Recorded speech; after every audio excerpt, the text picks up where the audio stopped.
25th day of June 2005, we bring you a lecture entitled The Protocols of Liberty, presented by Tarik Bey and Nature L. Bey.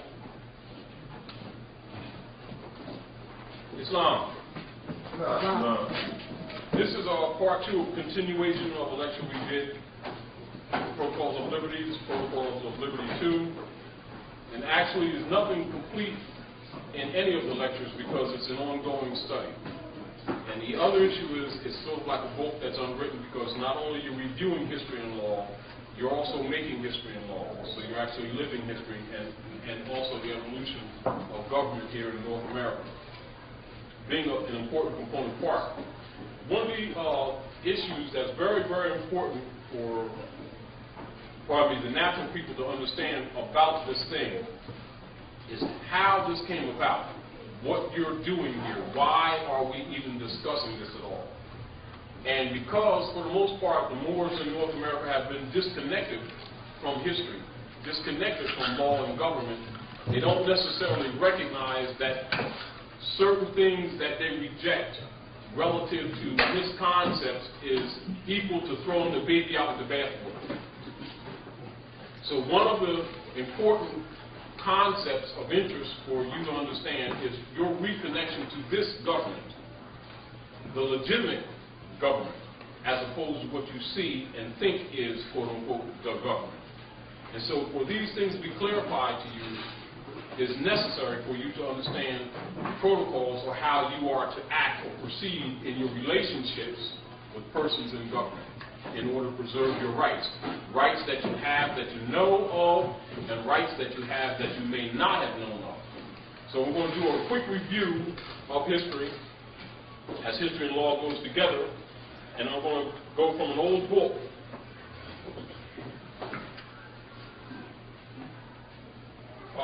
roughly from 1928, 1931 area. And as you know, as later as our people begin to read, they begin to edit and alter the books even more. But this little book deals with the story of the Inquisition.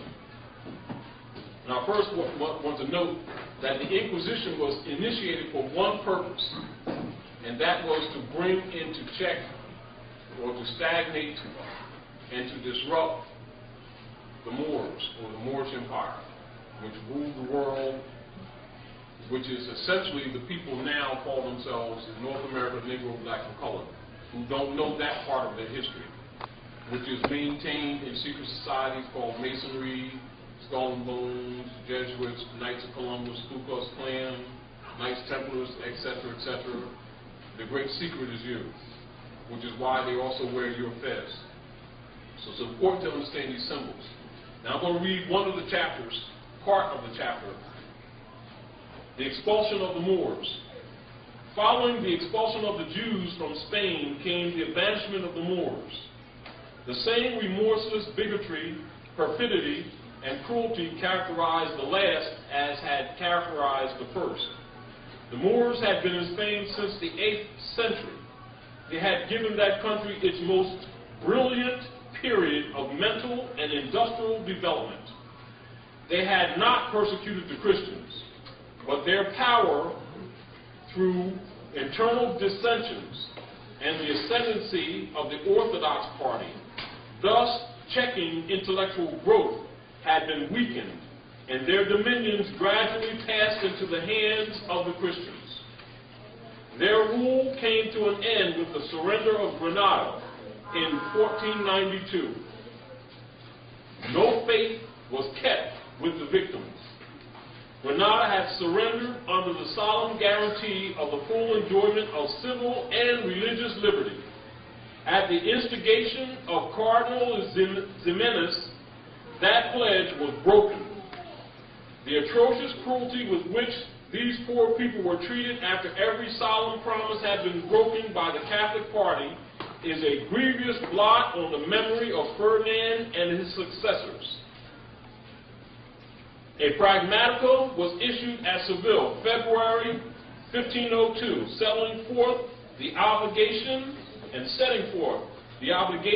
of the Castilians to drive the enemies of God from the land and ordering that all unbaptized Moors in the kingdoms of Castile and Leon above the age of infancy shall leave the country by the end of April. And some were tortured, some burned, and all were terrorized. After 1526, no Mohammedans or Moors were left in Spain who had not been converted to Christianity. Immense numbers of them were baptized by force, but being baptized, it was held that they belonged to the church and were amenable to her discipline. And that discipline was administered by the Inquisition, which during the rest of the 16th century subjected these new Christians, or Moriscos as they were called, to the most barbarous treatment, and the genuineness of their forced conversion was doubted. It therefore became the business of the church to inquire into their sincerity. That's relative to history and civilization. And Philip II, in 1566, ordered the Moriscos to abandon everything which by the slightest possibility could remain or remind them of their former religion. And they were commanded under severe penalties to learn Spanish and to give up all their Arabic books. They were forbidden to read their native languages, or to write it, or even to speak in their own houses. Their ceremonies and their very games were strictly prohibited, and they were to indulge in no amusements that had been practiced by their fathers, neither were they to wear such clothing as they had been accustomed to, and their women were to go unveiled. As bathing was a heathenish custom, all public baths were to be destroyed, and even all baths in private houses. There's more, but that's basically how they brought our people to the state of what you call this ghetto Negro state, by killing the culture, literally. And the continuation of the Inquisition practice is what initiated what you call colonialism in the Western Hemisphere. And the practices against our people that our people call prejudice, double standard law, racism, whatever names they may give it, which are all misnomers, are a continuation of the Inquisition. And if you don't know that, you can't understand the history, nor can you understand the politics. So in order to understand where you are now, you must understand what's being initiated against you. And the same policies were also mentioned by William Lynch, and also thereafter in 1724, where the drafting of the Christian Black Codes came into play from the church. We will continue with some principles of protocols or reclamation of both your lost estate and your birthright, with processes of communications and documentation relative to dealing with the occupational government. Therefore, the protocols of liberty are in order. Grand Chief Nature. Salam. Salam.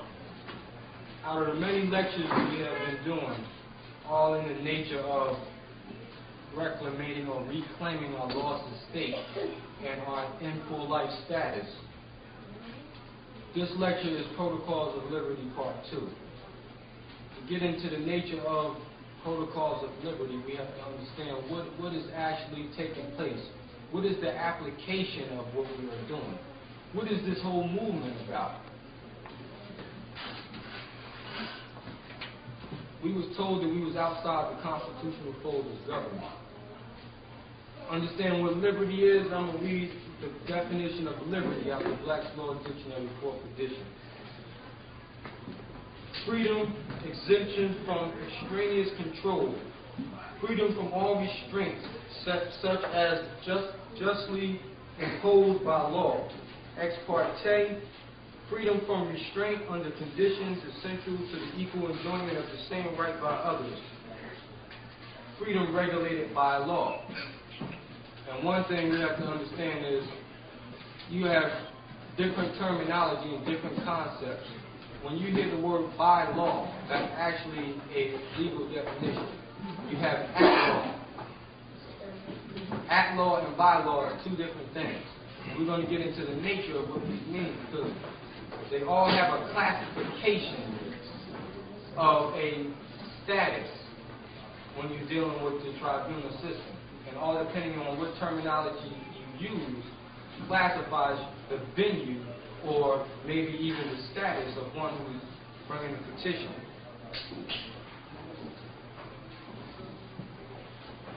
The power of the will to follow the dictates of its unrestricted choice and to direct the external act of the individual without restraint, coercion, or control from other persons. The word liberty includes the comprehends all of the personal rights and their enjoyments. It embraces freedom from duress, freedom from governmental interference in exercise of intellect, in formation of opinions, in the expression of them, and in the action or inaction dictated by judgment, freedom from servitude, imprisonment, or restraint. The rest of the definition gets redundant, but we all have an understanding on what the nature of the word is. You have freedom and you have liberty, two different things. Liberty specifies an exemption. Now let's examine the word exemption, because we might say, oh, we have exemption from certain things, or as Moors, we are exempt from paying taxes. Now we're going to examine that. Because the word exemption itself indicates a privilege. And we want to be very clear on that. When we say exemption, we're not being specific, because we're not saying what we're exempt from or who granted us that privilege to be exempt. So it specifies a classification once again, but it's not specific within itself. So it leaves it open. Doesn't mean it's a bad word. Doesn't mean it directly classifies us negatively. It's just not specific. And when we get into the etymology of certain things and the semantics of certain things in law, and that's another term, in law, we understand the do's and the don'ts. It's very important, because in our endeavorment of our freedom, certain terminology we use is not specific or be assumed negatively. So tax exemption, okay. Well, who gives the status of tax exemption? If you leave it as I'm tax exempt, you're letting the adverse party know that you have some type of exemption from the government. Now, once again, it's not being specific, because what government? The average person's reality of government is the factual government, or people sitting in a building, or people sitting in colorful seats, disguising themselves as de jure government.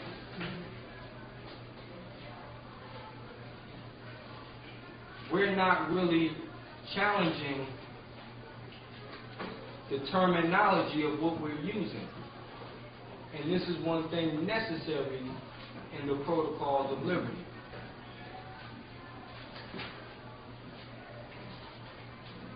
So liberty itself has an exemption, or has a so-called privilege. And now, don't get me wrong, these dictionaries, even though this might be a law dictionary, it might be 30, 40 years old, 60 years old, or what have you, still does not mean that the nature of each definition is de jure. This is called a secondary reality, a common definition, which most people agree to, and even that is subject. Even that within itself is subject. See, we have to challenge everything. So it's not just reading the Constitution or reading some documents saying, okay, well, I have an exemption here, or I can use this, or I have the right to do this. If we don't understand the nature of what we're saying, it neutralizes the whole defense.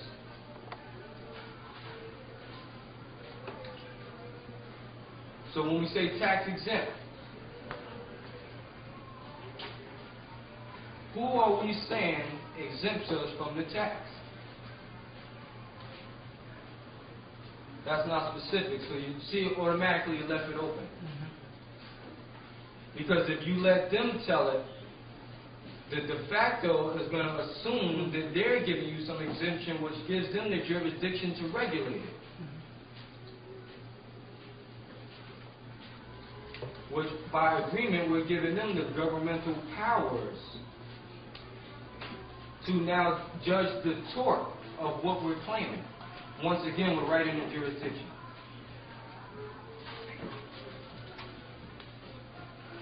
So, a better terminology to use will be non-obligated.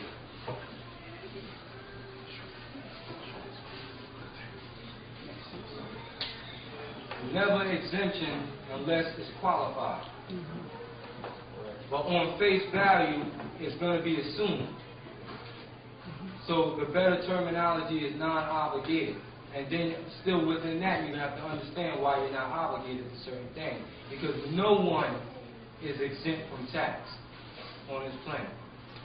It's just that you have to know what you're paying taxes to and who you're paying taxes to and for what purpose. There's a cause and effect to everything in law.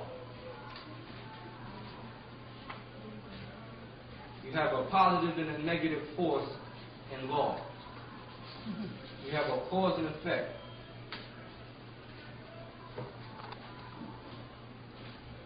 Polarized, 180 degrees per side, which gives you a full circle of equity, which we're going to get in also, because that's a misnomer. And the way it's being applied is a misnomer. Most of the things, the commercial activities, and everything we do is commerce. And we have to understand what that term commerce is. Because everything we do is based on commerce. But once again, everything has a classification. So the commerce we might be engaged in might be regulated by de facto government. And if we don't qualify certain things in the commerce that we're engaging in as far as contracts, then we allow ourselves to be regulated by de facto government. Now we did a lecture last week on how to live within the contracts. And the topic and the nature of that lecture is very vital to our improvement in our whole studies.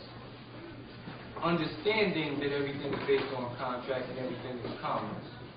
We know that when adverse party or de facto government are dealing with us, they're dealing with us based on commercial regulations. Even when we make certain claims to Constitution or de jure, or I have the right to do this, I have the right to do that, they're regulating based on commercial activities. And we might argue that we're not indulged in commercial activities, but we are. And there's nothing wrong with that because we do have the right to contract. The Constitution is the contract that regulates commerce. So we have to understand how to use the Constitution in the forefront of the commerce or the commercial activities that we engage in. Because that's what sets the terms and conditions on how it's enforced, how the contract is enforced. Certain things like driver's license. We know it's a privilege. We might say, well, we don't need a driver's license. We have the right to travel. Understanding the nature of what we're saying. The way we understand our right to travel is how we actually apply it. and this is very important. Very important. A driver's license is a tax. It's based on a service. The driver's license also classifies us modern day because they're enforcing this to be a national identity. So it will have multi-different functions. The use of it will have multi-different functions now. It's not just, okay, well, I work for UPS and I need to carry cargo and this is how I eat, so I'm going to use the driver's license to bring in so-called check. And it's not just being used for that purpose anymore. So we have to examine that, but that is a tax. So we still might say, well, we tax exempt, so we exempt from that tax also. Once again, we have to get right back into who is exempting us from something. Because even you have a lot of de facto officials that has tax exempt status or exempt from a lot of things. They call it diplomatic immunity. Certain other classifications from they have it. So once again, you start talking about, well, I'm a diplomat, or I have diplomatic immunity as a Moor, once again, on face value, it will be assumed that you're getting some type of privilege from the de facto government. They might say the same thing. They have the right to travel. Patriots say they have the right to travel. Patriots say they're exempt from certain things, exempt from tax. Based on their status will determine who they're exempt from. So the key of this whole nature of the Protocols of Liberty is based on status and how we apply it. Now going back to how to live within these contracts.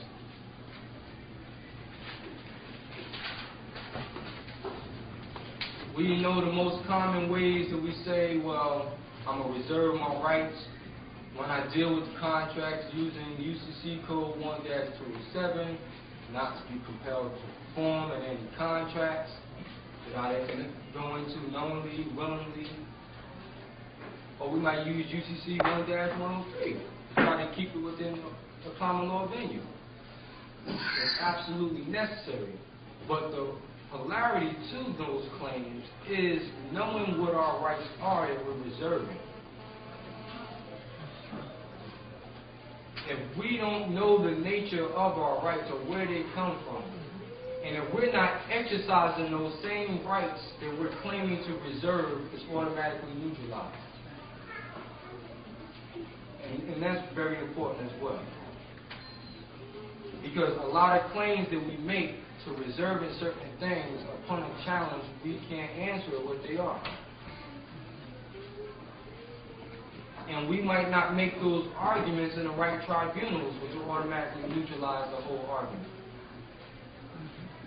So going into, very briefly, the nature of the Protocols of Liberty is how to stay within the common law venue,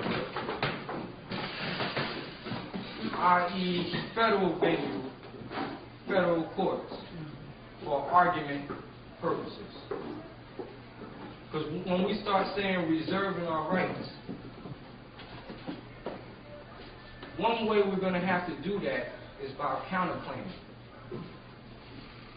And by enforcing our rights or enforcing the constitutional protected and secure rights in these federal venues, which the federal venues was put in place to deal with, i.e. federal question.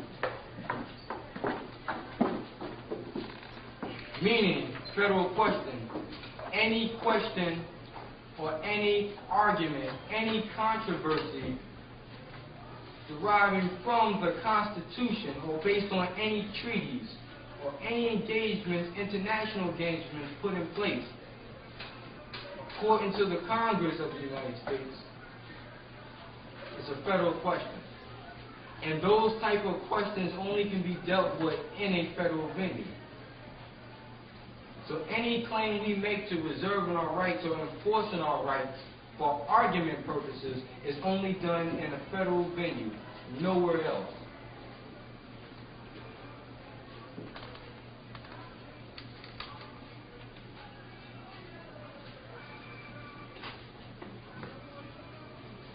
is every member or citizen of the United States Republic to enforce the Constitution, regardless of their knowledge or understanding of it. Ignorance of law is no excuse. Freedom is everybody's obligation.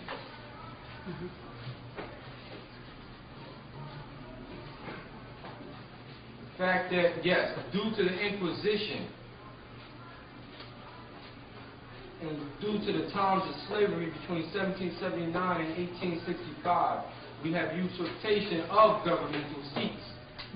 Elected representatives put in place to make sure that the constitutional venues and federal venues are carried out.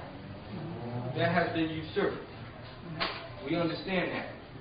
But it's our obligation to get back into the constitutional code of government. Form the class action, the plebiscite, and enforce it on a national level. Islam?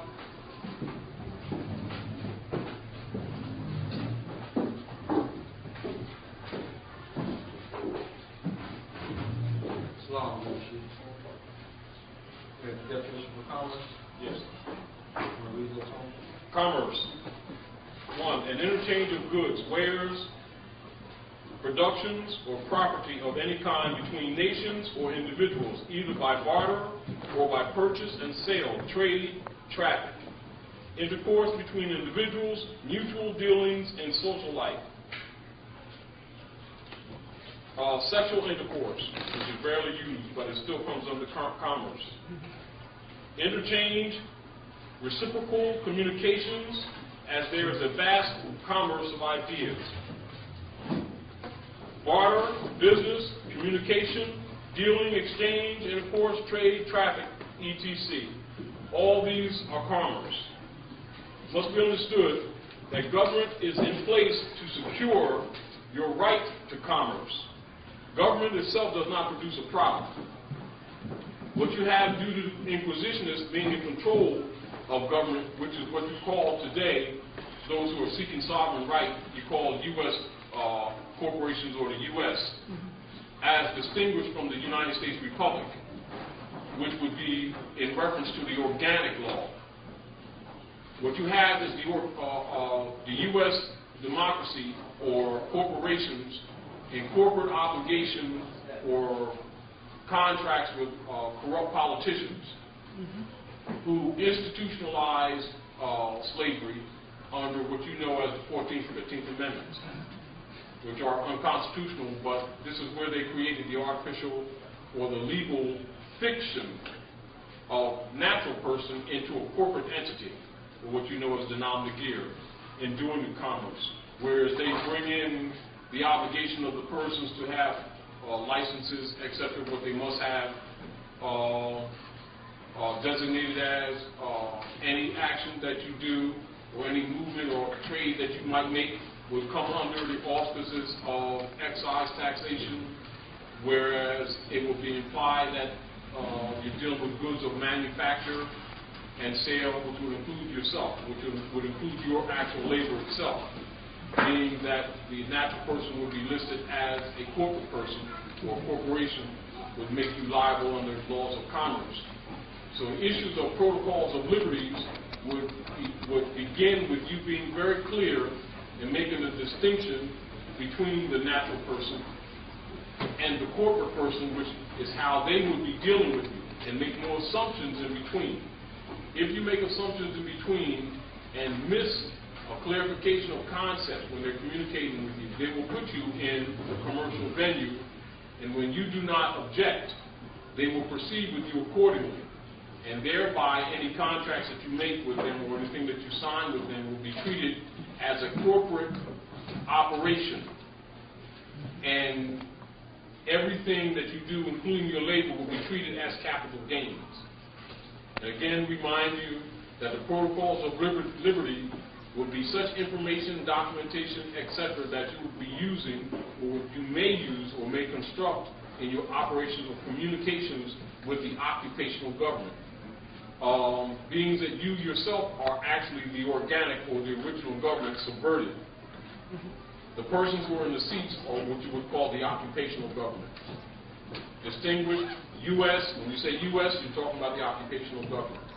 When you talk about the United States Republic, you're talking about the original organic political body established by 35 Moors and 20 Europeans in order to stop the wars between the Christians and the Muslims, which I mentioned to you in the Inquisition, which is how you got in the situation that you're in right now.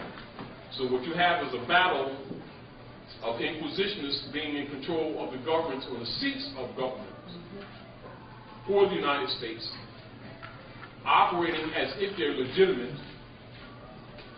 You may or may not recognize their illegitimacy and may assume they have certain legitimacies of government that does not exist with them. Herein lies your argument of clarification of status. This, again, is the issue of the protocols. How would you proceed? How do you proceed? What is your status? What is the condition of your communications with them? The language that you use.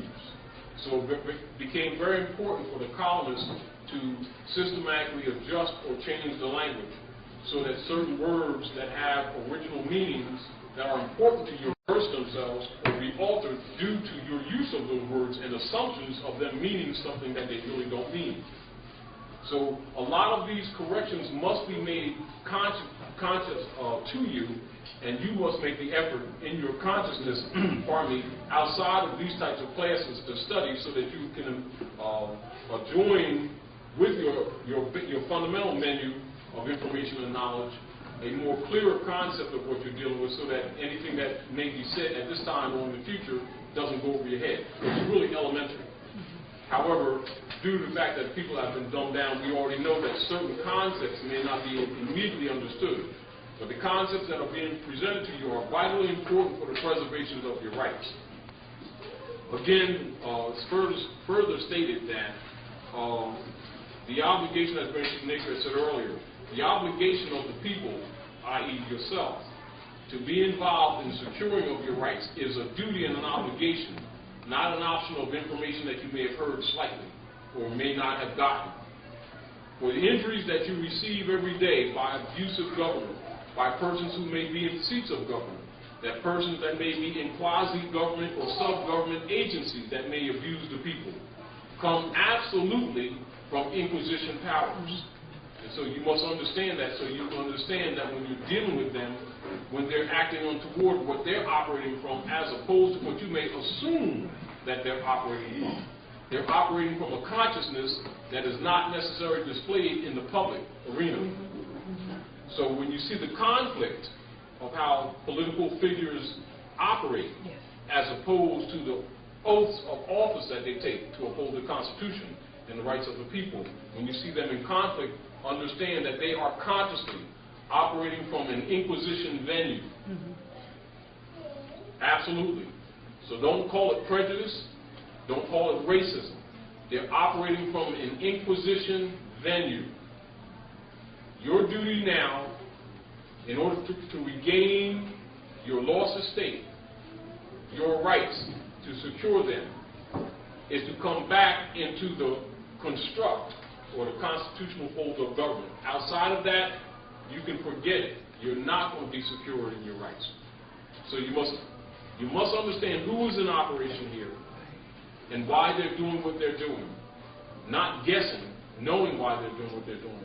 Until you understand that, then you won't understand the protocols of your liberties, securing of your liberties. One distinction I would like to make is between public law and public policy. Now, when you deal with the public, dealing with the pub, which is the people at large, society, that is the de jure government. The people elect representatives to represent the interests of those inalienable rights secured and protected by the national constitution of the land. that is pursuant to public law. You have what they have converted to, which is called public policy, or private law, corporate policies, corporate law, which is those policies that has been enforced by a legislative, de facto legislative branch of government based on state statutes and corporate policies, right back to the Inquisition. It's nothing but recycled codes from the Inquisition, painted to make you think that there's some type of liberty in them or some type of benefit in them, to get the people to agree to them or to make it a demand, which is their modern day of common law. And we want to examine that and get into the nature of that. So public law, according to the Black's Law Dictionary, is that branch or department of law which is concerned with the state in its political or sovereign capacity, including constitutional and administrative law, and with the definition, regulation, and enforcement of rights in cases where the state is regarded as the subject of the right or object of the duty. That's important. Including criminal law and criminal procedure, and the law of the state, considered in its quasi-private personality, i.e. considered in its quasi-private capacity, or capable of holding or exercising rights or acquiring and dealing with property in the character of an individual. That portion of law which is concerned with political conditions, that is to say with the powers, rights, and duties, capacities, and incapacities which are peculiar to political superiors, supreme and subordinate. In one sense, a designation given to international law as distinguished from the laws of a particular nation or state. In other sense, a law or statute that applies to the people generally of the nation or state adopting or enacting it. It is dominated a public law as contradiction from a private law, affecting only an individual or a small number of persons. Now, they mention the state in its political capacity. Now, most of us say, okay, well, we're not within the state's jurisdiction, or we don't have no ties with the state, or we're not residents of the state. Not saying we're wrong. But once again, that's not being specific. State just means a political body. State could also mean a condition. The word state has several different meanings. So we have to specify how we use terminology, especially when we're dealing with law, because it will very quickly classify us and then regulate us back based on the classifications. Now, the state, the de jure state, the republic of the geographical boundaries of the states, has a republican form of government. That has been overthrown as well. This is what we have to be totally aware of, because most of us do business within the geographical boundaries or territories of this country. But we're not referring to the state that we're doing the commerce in as a republic. That will automatically put it within the corporate or the public policies of the New Jersey state or Pennsylvania state statutes. Each different state is a political body, right? Now you either have the Republican side of that political body or the de facto side of that political body. That's why they start abbreviating the states, to get you away from the Republican side of that geographical boundary.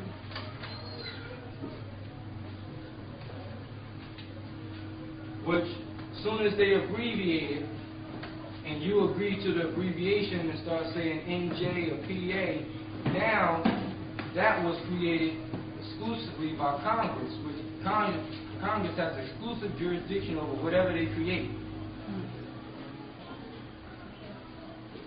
So we have to understand what's going on, staying within the common law venue. We fill out our location or correspondence for mailing purposes. We start abbreviating these states, it automatically takes it out of common law venue. That's number one. And then if the question is, well, where do you live? And we start putting down the abbreviations of these states, there's no longer a geographical boundary anymore. Now it becomes a corporation, an entity, a paper entity. So now you're saying you live within a corporation, a fiction. You're saying you live within color. So now the regulations of you becomes color. So it's not just necessarily reserving our rights or the claims. It's staying, we're going to hit on all topics of staying within the common law venue. Everything we do is judged accordingly to it, to its merits, the specifications of it. So that was public law. The law that's in the public interest, the people's interest at large, the people's inalienable rights. Now we're going to get into public policy.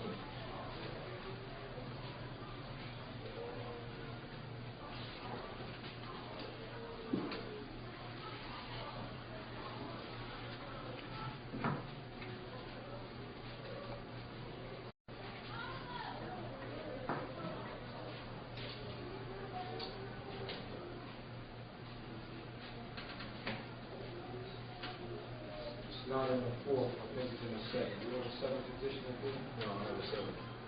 Okay. Well, the public policies, the private policies, are, like I said, those legislative enactments or amendments, and it's not really an amendment, but they added to colorfully, which that's why I'm using as amendments, but they're mainly the state statutes, the annotated of the state. Those are more public policies. AT&T is a corporation. They have bylaws. They have rules and regulations. They have do's and don'ts. Those will be more of public policies. McDonald's, another corporation. And for example, the state of New Jersey, it has nothing to do with the geographical area of New Jersey. That is a corporation. That is a corporation. So any rules, regulations, or what they might call laws of the state of New Jersey has nothing to do with the Republican form of government. It's public policy. All based on the Inquisition. Their modern day Inquisition. That's what it is. Modern day slavery. Political slavery. Because law does not compel performance. Anytime we compel to perform against our will, that is a form of slavery. Don't think that it's not. If somebody regulates our freedom of movement, that's automatically slavery. Slavery has different degrees.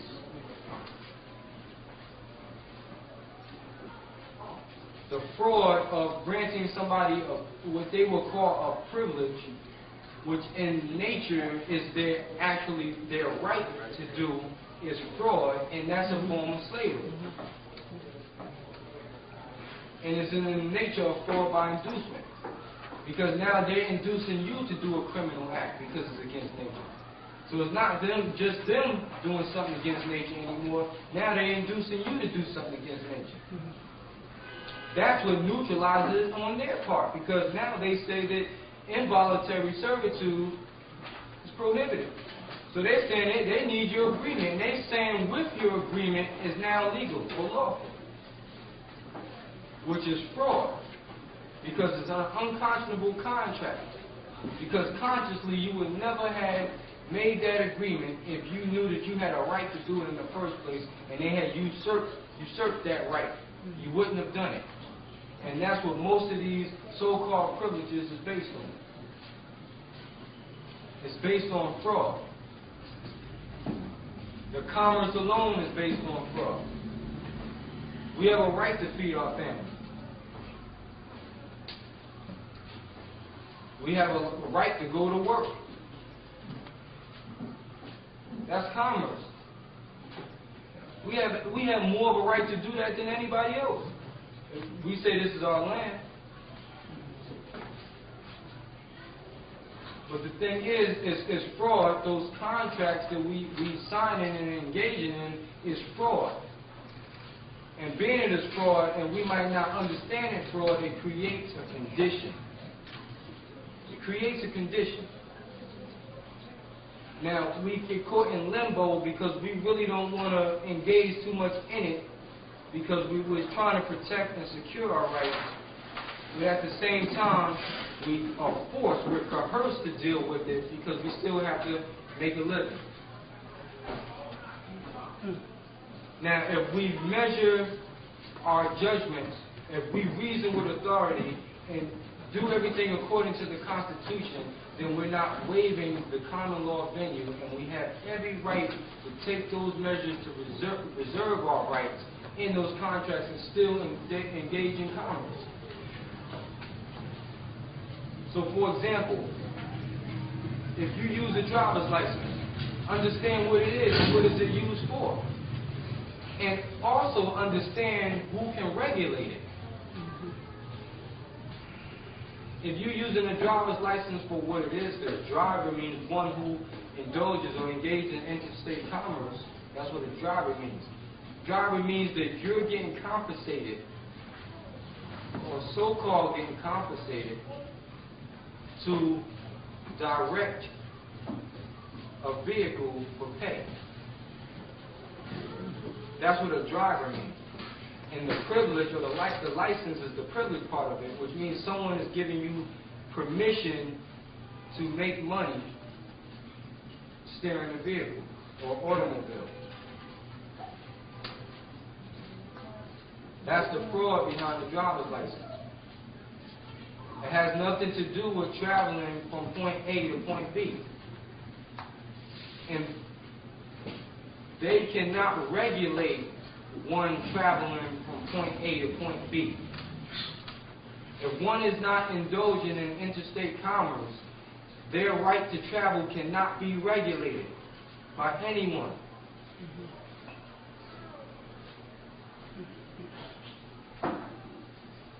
So those who use the driver's license just understand how to use it and understand how to argue it.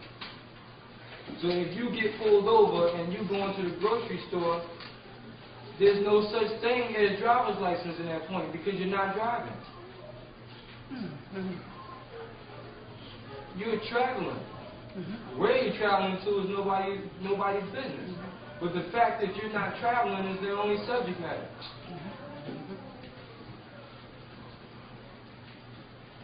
But they're enforcing the statutes, which is the public policy, to regulate your freedom of movement. Islam, brother. Islam. My name is Yara Mayama. I'm listening to you talk about the driver's license situation. And that's something I've been dealing with for a long time. And also I'm listening to speak about the commerce and somewhat in short how to operate with it. Now, of course, we know no matter, basically no matter what, they will always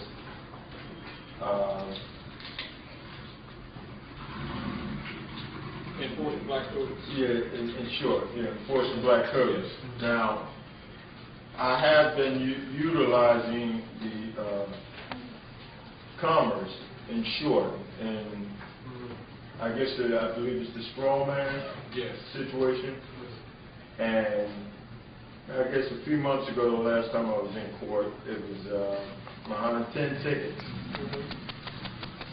And what I did was, I told them, I explained to them that they had no right. I am Yahweh Yama Bey, the owner of a copyright trade name service mark of what they were trying to make money on. And that there was a contract. Yes. And unless they agreed to the contract, they have no authorization to utilize that trademark or service mark. Right. And so, and I said, if so, then you are subject to the contract that I had just presented to Madam Prosecutor, that she had already accepted it. And I said, let the record show that Madam Prosecutor has accepted and has been served notice of 777. And with that, they turned around and the judge said, well, due to the oldness of these tickets, which were only about maybe 3 or 4 years old, and you know they go after people with tickets 25 and 30 years old. Well, due to the oldness of these tickets and summons, which should have been taken care of a long time ago, we are dismissing these cases, and not by the reason that Mr. Bey is giving, but by the oldness of, the substance. So in short, dispensation, So in short, it took a long time to get around it, but yes, you can reserve your rights, you can operate within commerce, and still remain sovereign. Yes. So that's all. Just wanted to share. That's great too. And that, conceptually, that is important. Make note on that. And you're absolutely right. And one thing I want to throw out, being that you mentioned that, there's many ways to skin a cat. Yeah. Right? And as we was talking even before the lecture started, you can even beat them up with their own laws. That's or their own policies. Yes. Or I should say, because they're not laws that they're going by. Okay? What we want to do, and our main charge is to teach someone that doesn't know. To teach the people.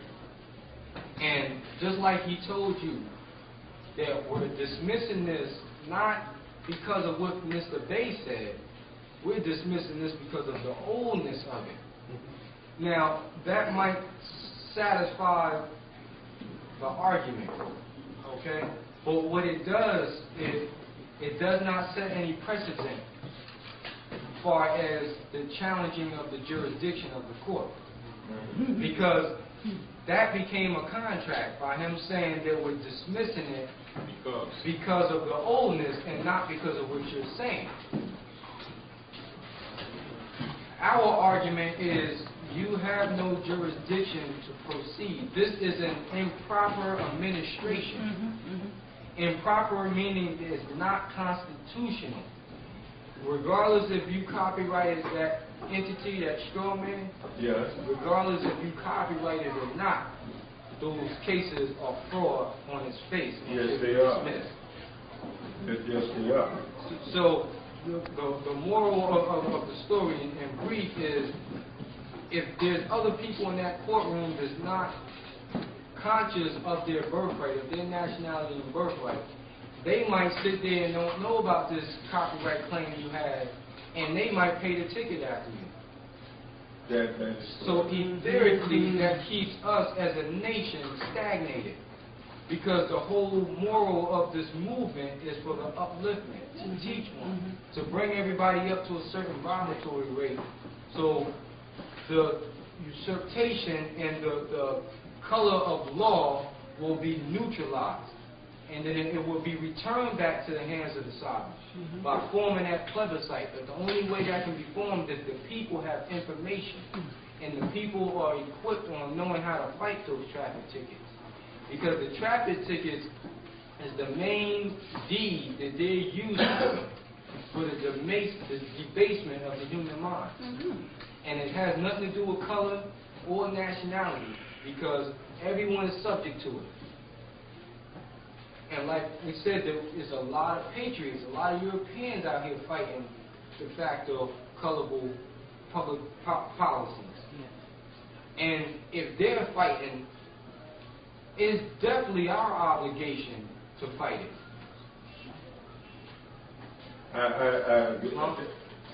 Sure. I definitely agree with you on that point. Of booty and prize in the traffic courts of commerce. Am I correct? That's what they've been operating. Yes. Therefore, the argument that you're making, in which I agree with you, where they've been moving forward anyway, or claiming a jurisdiction in spite of their obligation to common law venue, under the War Powers Act, denying it, and therefore seizing a jurisdiction under admiralty. Well, the Congress said in the admiralty jurisdiction, the venue is district court. What does that state for you? That they still don't have jurisdiction. Now, understanding that the admiralty and maritime jurisdiction therefore makes it a military tribunal. We really understand that. Therefore, it is also a presentable argument before the court, due to the fact that it is indeed booty and prize, that those persons claiming authority, back to the DOAO principle, now they have to show cause in the court that they're holding a military trial in an ordinary civilian court. And that argument should be made, not just with the straw. I'm talking about, these are things that we already know. Yes. But not necessarily arguments that we presented to the court in evidence. Not just the argument of delegation of authority order, but the conditions, even if it were met. Even if all the conditions are met to justify the color, the jurisdiction remains district court. And in district court, they have to present themselves in their military garb. I just want to throw that at you as an argument. And I think too often that we don't, while we know that we don't take the opportunity to seize that as a presentment in the argument after they seize jurisdiction, denying a proper venue, i.e. common law constitutional venue, by which the judge before that court has already an obligation, sworn oath, that you also introduce into court. I want to make that point. Point well done. Yeah, consider that too. Islam. And one other point I want to make on that is the argument that you made in the courtroom actually did dismiss it. He just said that wasn't the reason. They're not going to never admit why they're dismissing it. They might say the cop didn't show up. They might say any excuse. That's true. But being scholars, we know why they wouldn't dismiss it. They don't want to touch it. But what it does, by him saying for the record that the reason why he's dismissing it is because they're too old, and we don't object to that, creates another contract. Which means that we do agree that he does have jurisdiction, but he just can't pursue this one because it's too old. He just got our agreement with that. Now, if in the future, if any other traffic tickets come up, now we start off fresh again. Now, these not old. Now we got to go toe-to-toe With the colorable jurisdiction. because there wasn't no precedent set the first time. He might not, you can come at him with that same argument again, and maybe he's not going to want to deal with it no more. But the whole moral of the story is, now he has our agreement that he does have jurisdiction over the subject matter. And the person jurisdiction. Wow. Under those conditions. In other words, now, let me make a comment on that. I'm sure you got his point, but I want to make a comment on this. And this is the point where we were talking earlier, where you make it very clear. Then you bring up the document.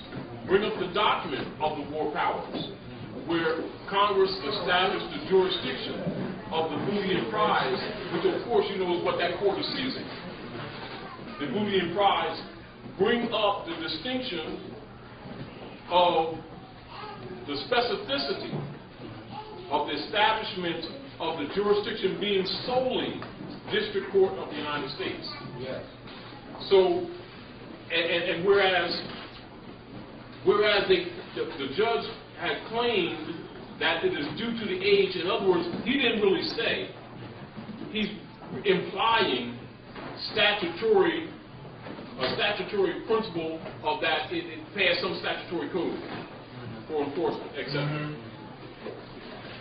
That doesn't preclude the fact that the suit is originally a suit anyway.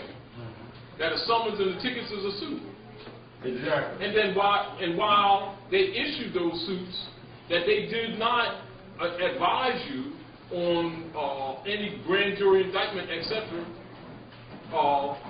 which also didn't give them jurisdiction even in that color.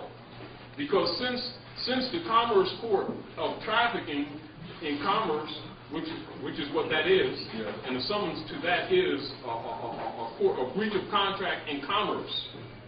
All right? So they technically, the reason why it's listed in quasi-criminal because they accused you of theft. So they accused you of theft of a service for which you did not compensate them. Yes. All right? So that's what a ticket is. An accusation by the corporate court of accusing you of stealing a service from them and not compensating them. However, what they called a service that they accused you of stealing from them, no one made an indictment.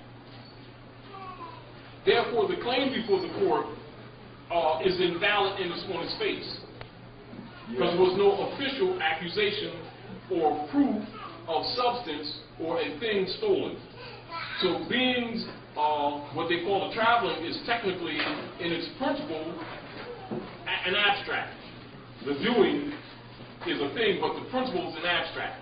It means it's not a physical thing itself that can be handed to you in a package. All right? Traveling. Okay. All right?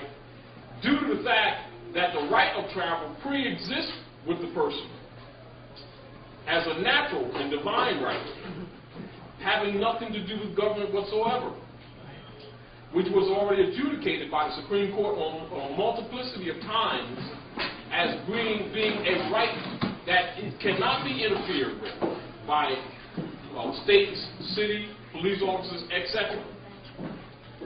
How did that right be classified as the property of a private state, corporation, to by any implication being sold to you that you breached and then they accused you of theft and therefore suing you by that ticket without a formal indictment?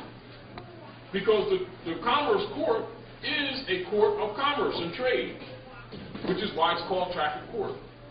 Right? So we understand this. Yes. So now, due to the fact that the quasi-criminal court is an admiralty jurisdiction, therefore military, it must be issued or also stated in any documents they send to you that it is a military tribunal, but is operating in a civilian court, funded under civilian jurisdiction with city management funding it from taxes from the common people. Right? Which you already know this is. All right? Now, you know it is.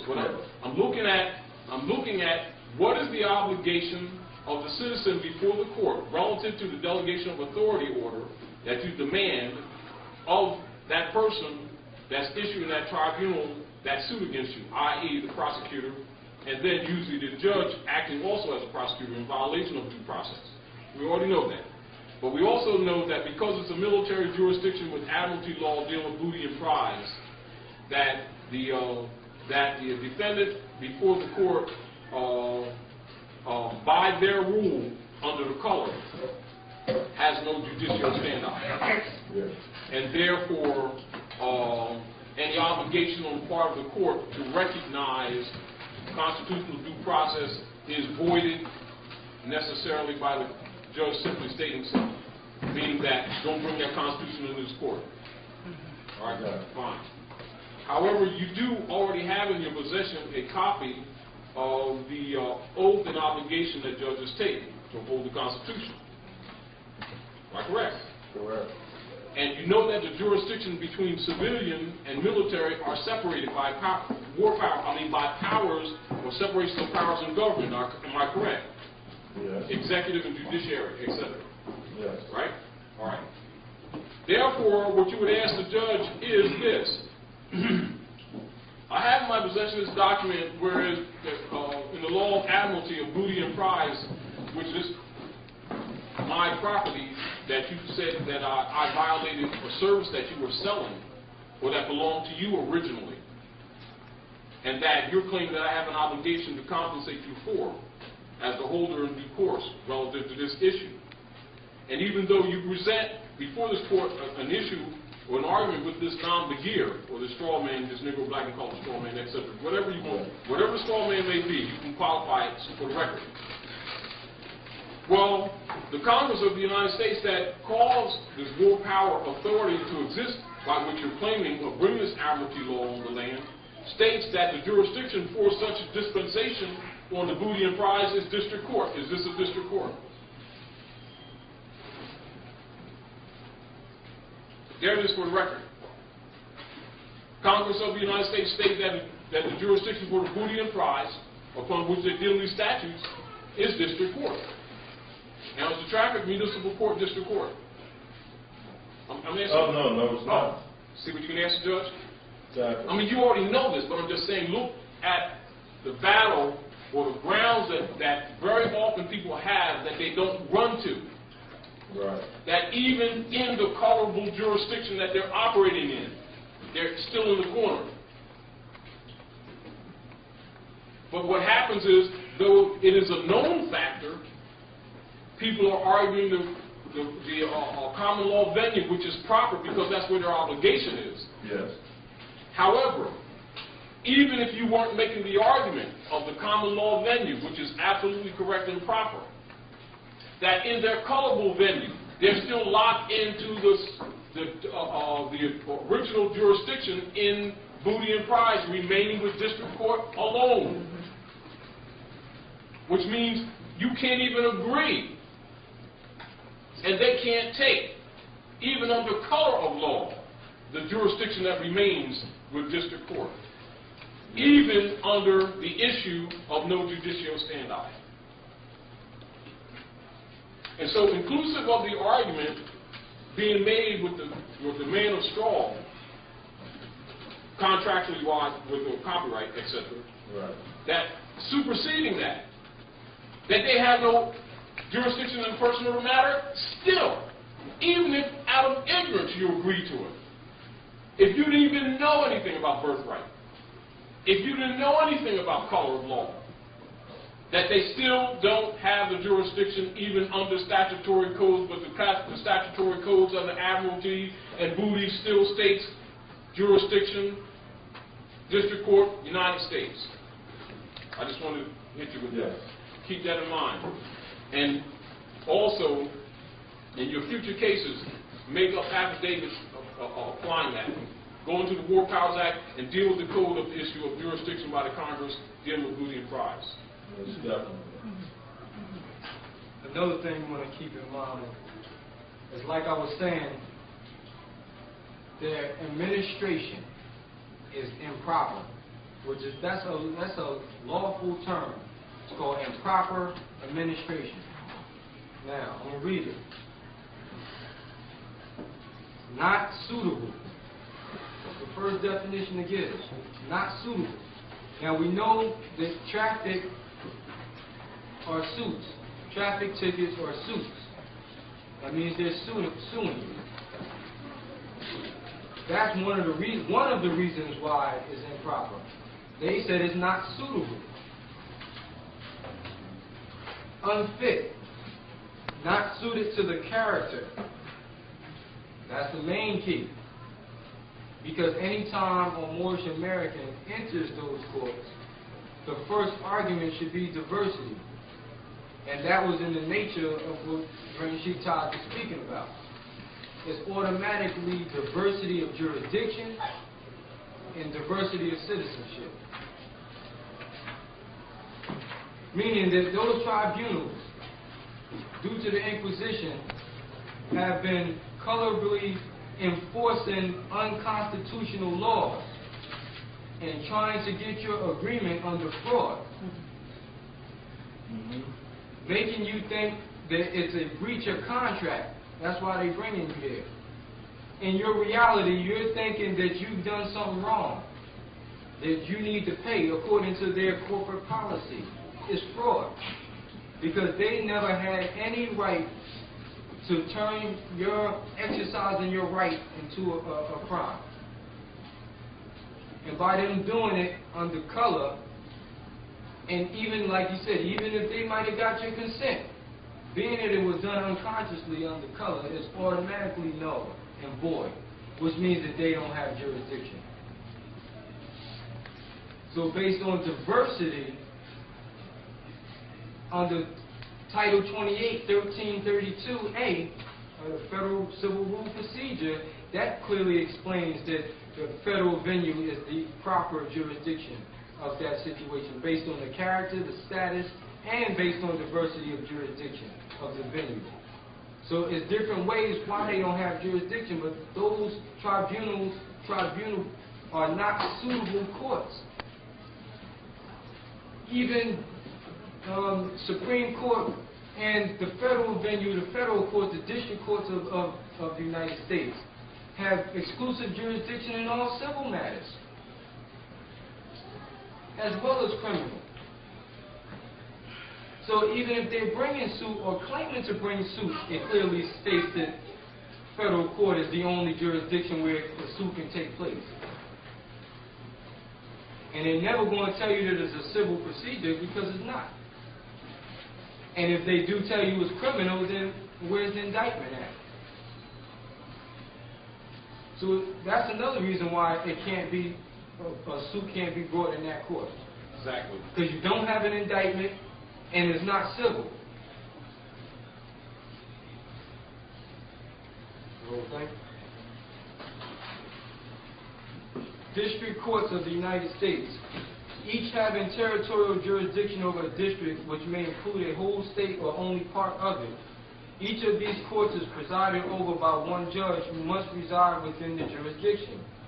These courts have original jurisdiction over all admiralty and maritime causes and all proceedings in bankruptcy and over all penal and criminal matters cognizable under the laws of the United States. Exclusive jurisdiction over which is not states, exclusive jurisdiction over which is not vested either in the Supreme or Circuit Courts, also inferior courts in Colorado, Idaho, Iowa, Kansas, Louisiana, Minnesota, Montana, Nebraska, Nevada, New Jersey, New Mexico, North Dakota, Ohio, Oklahoma, Texas, Utah, and Wyoming are also called district courts. Their jurisdiction is for the most part similar to that of the county courts. Now, let me comment on that. Therefore, even with the bankruptcy, with the issue of Governor Roosevelt, March the 3rd, 33, when he asked for the war powers before he was inaugurated as president, upon which the color of the bankruptcy of the courts, of the banks of the United States, lawful certificates for money is concerned, and whereas they brought in this argument for the issue of the admiralty and maritime law, correct? As you can see, this is the law. The jurisdiction still resides with the district courts, which means, again, the traffic courts are invalid. They're improper administration. We already know they are in their moral and ethical principle. We already know that. We always make that argument. And then, of course, you've got the diversity of nationality, diversity of citizenship relative to Moorish Americans, which is why Noble Raleigh nationalized the Moors, to get them out of that color, and for the Moors to study and begin to understand what their position really was as opposed to what they thought it was. But beyond that, even within the color, you can see that in the admiralty jurisdiction and in the maritime jurisdiction, it is still only district court. So the municipalities, even of the states, or even of parts of the states, have no authority to call that jurisdiction into their venue. It's still an improper venue. However, the implication that you're making a contract with them by not objecting, as Grand Chief Nature was talking about earlier, even with the judge saying, i.e., that he didn't dismiss those 10 tickets based on the argument that was made by yourself, Yahweh Bey, but by virtue of the statutory code, the age of the tickets, of the suits, etc. Right. Which was a way to let himself out and let you out. Yes. But at the same time, he was still stealing the birthright of everybody else who was sitting in front of that court. Yes. You see? And so the issue that Grand Chief Nature is saying, which is most valid, which is our obligation being Moorish Americans, is to help uplift all humanity. So even at the cost of you yourself going to jail, your duty is to still preserve the rights of the people. True. Meaning that say, I object.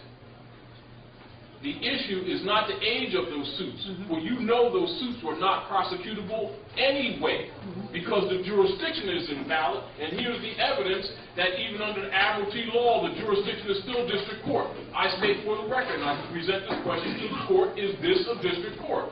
You don't have to tell me, I already know that it is not, and you know that it is not. So we're not even going into your DOAO, or even identifying yourself, showing whether you are a citizen of the United States of America, which is jurisdiction, because you're definitely not indigenous. Therefore, the only way that you would have any authority whatsoever would be your obligation and your oath to that Constitution to which you are bound. And every judge in every state is bound hereby. And being me, myself, Moorish American indigenous to this land, being part and parcel of this said government, being in propria persona, and sovereign, and of the people, command you, the servant, to uphold your obligation. Forget the matter that you're claiming before this court. First, you have not established or presented yourself. I'm presenting, and not representing. Presenting. Now present yourself. Are you a body or personage in the military service of the United States government? And if you are, introduce that as evidence right now. If you cannot dismiss this whole thing and pay me for the time that I've been here. And this is back again to the straw man. You say, you'll be receiving my bill. And send them a bill. In spite of their operating in color. You know, I just want to share this part. There is about 40 different suspensions that they have a good, and I recently just messing around, went on the internet and was looking to reciprocate a copyright trade lawyers and whatnot, and sent them a copy of my UCC financial statement. yes. They're eager to go after it, because it actually adds up to be a $20 million suit. Yes. And that's $500,000 for each time that they use the service market trademark. Yes. But again, you look at it one way, you don't look at it another way. You look at one way with an individual whereas it should have been carried further to being a national win. Now, this is, So, you're correct. Now, you see, with all the redundancy in some of the work that we're doing, this is the consciousness that Noble Drew Ali was bringing to the people who know law. And he made a place for everyone in this movement. You even have some Europeans in the movement. You understand? Yes. The importance from a political perspective of COINTELPRO and the agents that came into the movement to overthrow the movement was the realization of what he was really bringing to the people. For it is through that the lost estate must be reclaimed. Yes. See, so it's literally that you have to literally choke the straw man rather than seek an agreed on board trustee benefit of the straw man. Yes. Because it's fraud by faith. Yes. And to get the fraud out, the truth is fraud. The truth must be told. In other words, like this. what occurs essentially, and this is basically what happened in that dispensation. While it may have given you pseudo remedy as an individual citizen, meaning he acknowledged your birthright as an individual. In other words, what he did taught you 30 pieces of silver to let your brothers and sisters still be hung. If you understand what I'm saying. Yes. While that was your right, it was not an offer in the sense that he was giving you something as a bribe, no. But he was letting you kill, like Grand Chief Nathan was saying, kill the suits, which you had right to do regardless of what he said, without even arguing the straw man, because of improper jurisdiction and proper venue, it is not prosecutable, but you must state that it is not. Yes. You know, anything not stated is waived in a military court, where no judiciary stands. So this is back to even where the principle, even though a lot of people were later to really understand what he was saying, why Noble Drawley said, if you don't do anything else, declare your nationality. And you must understand what it really means to someone who's operating from an occupational position, not necessarily just from people who receive information, but from someone who was operating government from an occupational position. He recognized that the sovereign has spoken. And when that is put on the record, now it goes into the international community, not only into the etheric realm. So now you have the angels operating against them now. And then you have the rest of the nations that now recognize you simply because you recognize yourself. Not that they need taking immediate action. But what they're seeking actually from you now as the individual who's taken on that sovereign statement is now to reach your hand back to your brothers who keep where you are. Yes. I.e., which is the unity that's listed at the post at the top of that charter that Noble Drawley has on the wall saying Islam, Allah, unity. Then you must understand that grip again. See, all these things are there, even though they're put there, they're put down for now. So you have to remember when those things are presented to you or before you as an argument before these courts, which are tribunals, to have stolen this. So it always goes beyond the individual, and you must always recognize it as such. Not that you didn't, but I'm pointing that out. So always remember that even under the Admiralty jurisdiction that they have an obligation, the venue still remains with District Court and L. So, now what? You see the point? Yeah. So as soon as so even when they adjudicated in District Court, now you command that everyone of the members of the military in service to the nation present themselves. What's your MO? They ain't got no MO? Then you could, not the sheriff, federal marshal. Go get them. See, so what you want to do, you want to paint the paper trail, even in the district level, that you are now painting on the civil, municipal level, which is where we're beating them up, which is why they're starting to oppress more. In other words, they're oppressing more because the system is falling apart. So when you look at them oppressing more, don't look at it as failure. Actually, success. Because when they were at the position where they thought the Moors didn't really know what they had, they wasn't worried about the Moors. They're worried about the Moors now because the Moors are beginning to understand the truth about nationality and birthright, what it really is. Because the power, political, is behind that. And so therefore, the only thing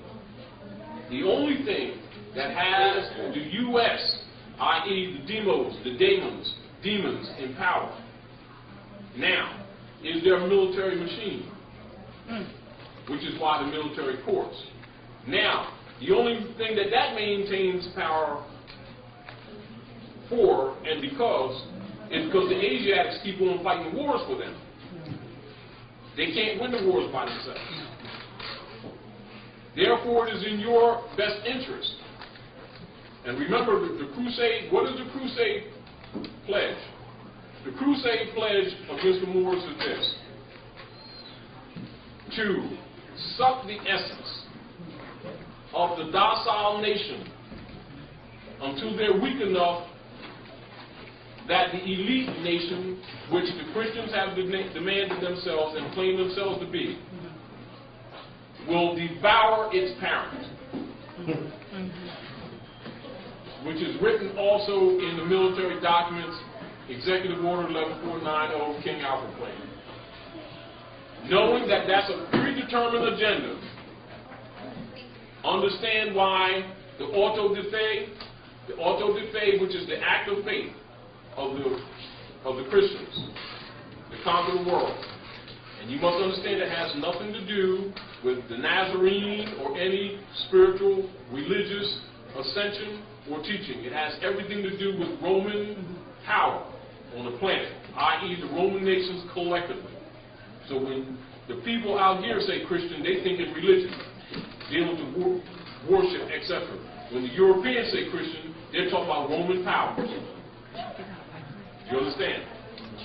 When they say Muslim, to the people out here, the people think it means religion, worship, prayer 7 times a day, etc. When they say it, they're talking about the Moabite Moorish nation collectively across the planet, including the Asiatic nations. So the position of the political stance on the planet as it stands right now is the war of the demons against God, as they would put it. Meaning that the lesser gods are battling the supreme or the sovereign God. So therefore, they take on the title of white, meaning the purity or the pure sovereign, and trade in places with you, which you already know. Which is why they must also claim the seal while not using the seal officially. In other words, they're claiming that Moors, whether by amnesia,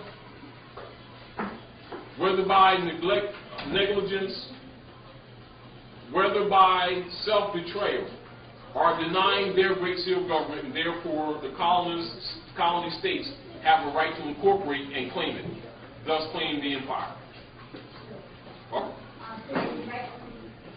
And therefore, under the principle of booty and prize, have legal right to bring the admiralty law on the land and fringe the flag. You follow me? Yes. Therefore, from a legal process, technically they're not wrong. Technically. Morally and ethically they're wrong because they closed the Freedmen's Bureau and did not nationalize these Moors as they were supposed to do. And so these Moors are operating unconscionably because they don't know the truth about their nationality and birthright.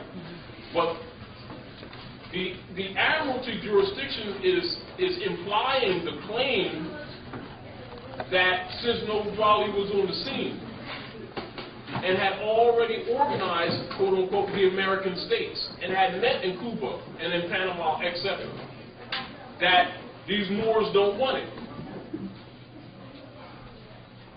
And by transacting business still in the European title, they have right to title to them under booty and prize, under which they're claiming the admiralty and maritime jurisdiction again, which really is the basis upon which they construct the nom de guerre, which you already aware of, against the straw man.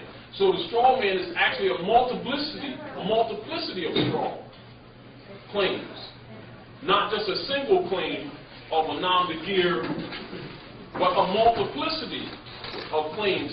And as we know redundantly, so it doesn't reside just simply with bonds they have against the driver's license, against the marriage certificates, and against the social security numbers, and against the birth certificates mainly. All right? So while we're making the argument, and I'm going to state this in the, that she did come back in. While we're making the argument, yes, of the moral and the ethics of it, where they actually truthfully have no jurisdiction, that where even they make an argument of the jurisdiction of the admiralty claim, and they proceed anyway, as if the being has no judiciary standi because you were doing commerce, Right. you know, the whole deal, that it is already stated that the only jurisdiction of court, of venue, is the district court. and automatically knocks them out. Present the documents. Protocols of Liberty.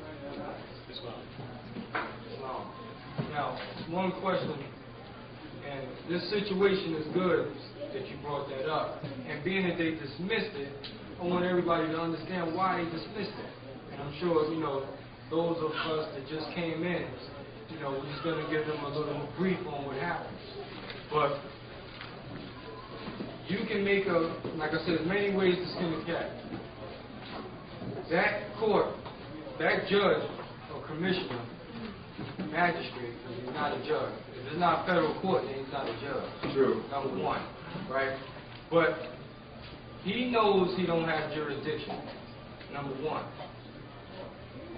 What he really didn't want to do is he didn't want to mess with your case because the appearance that you might be coming after him for some type of money.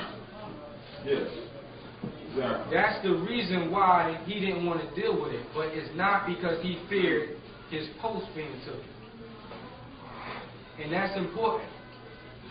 Like I said, because the next Moor that goes up in there and wants to challenge these traffic tickets or whatever, if they're not talking copyright, or if they're not talking the appearance of some type of law suit against him, he might want to go toe-to-toe with him. And if the Moor doesn't know anything about his nationality and birthright, he'll try to take him. Which is what they're in the business of doing. Which, what the theft of birthright is anyway. Yes. That's part of his public policy. It was let's make this very clear. And make anybody that knows, remember to write this down. The reason the U.S. democracy exists at all has one mission and one purpose, and that is the theft of the Moors' nationality and birthright. It has no other purpose of existence. None. Understanding any issuance of law or statutory codes that come out of any district, U.S. district, not District of the United States, U.S. district operations, has one purpose of extortion. Yes.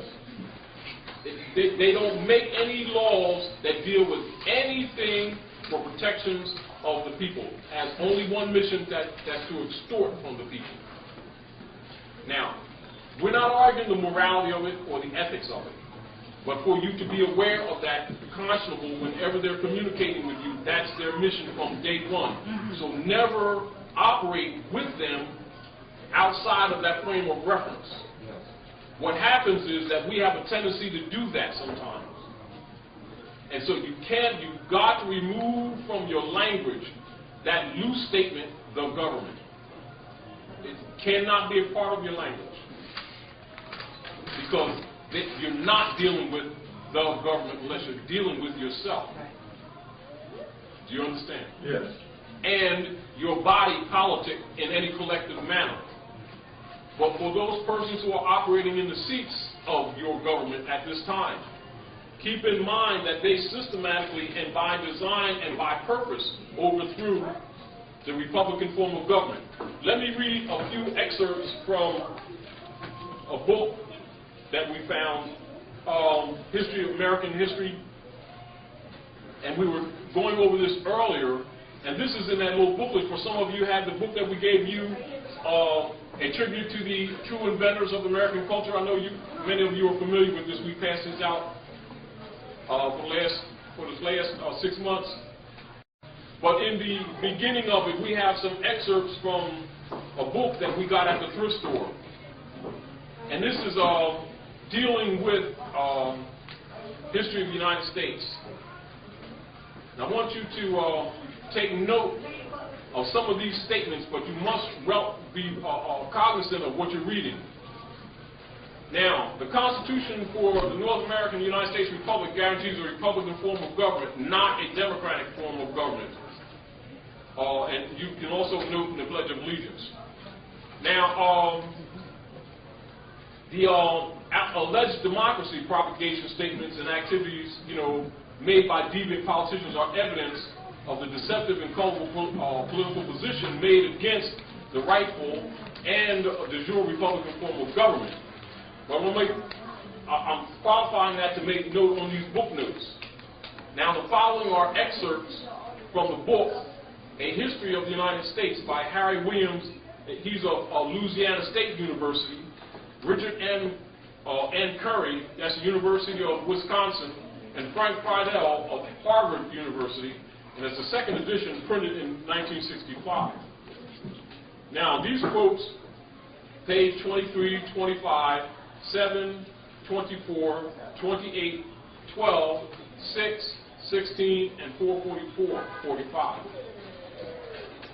The Republican Party in each southern state rested on the basis of the Negro voters, period.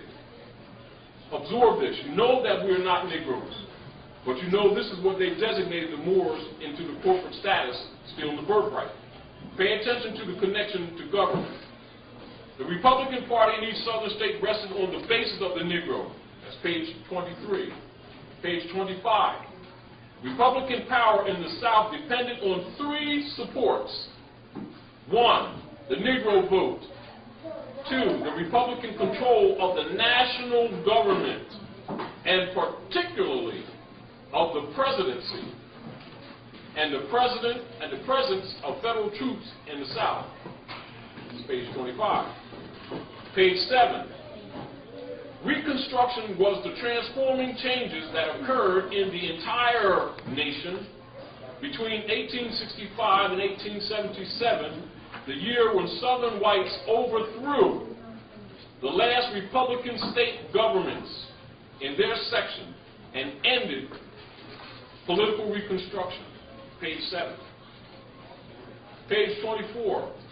All attempts of the rich whites to dominate the Negro vote failed, and finally, the promoters joined the general white opposition to radical reconstruction.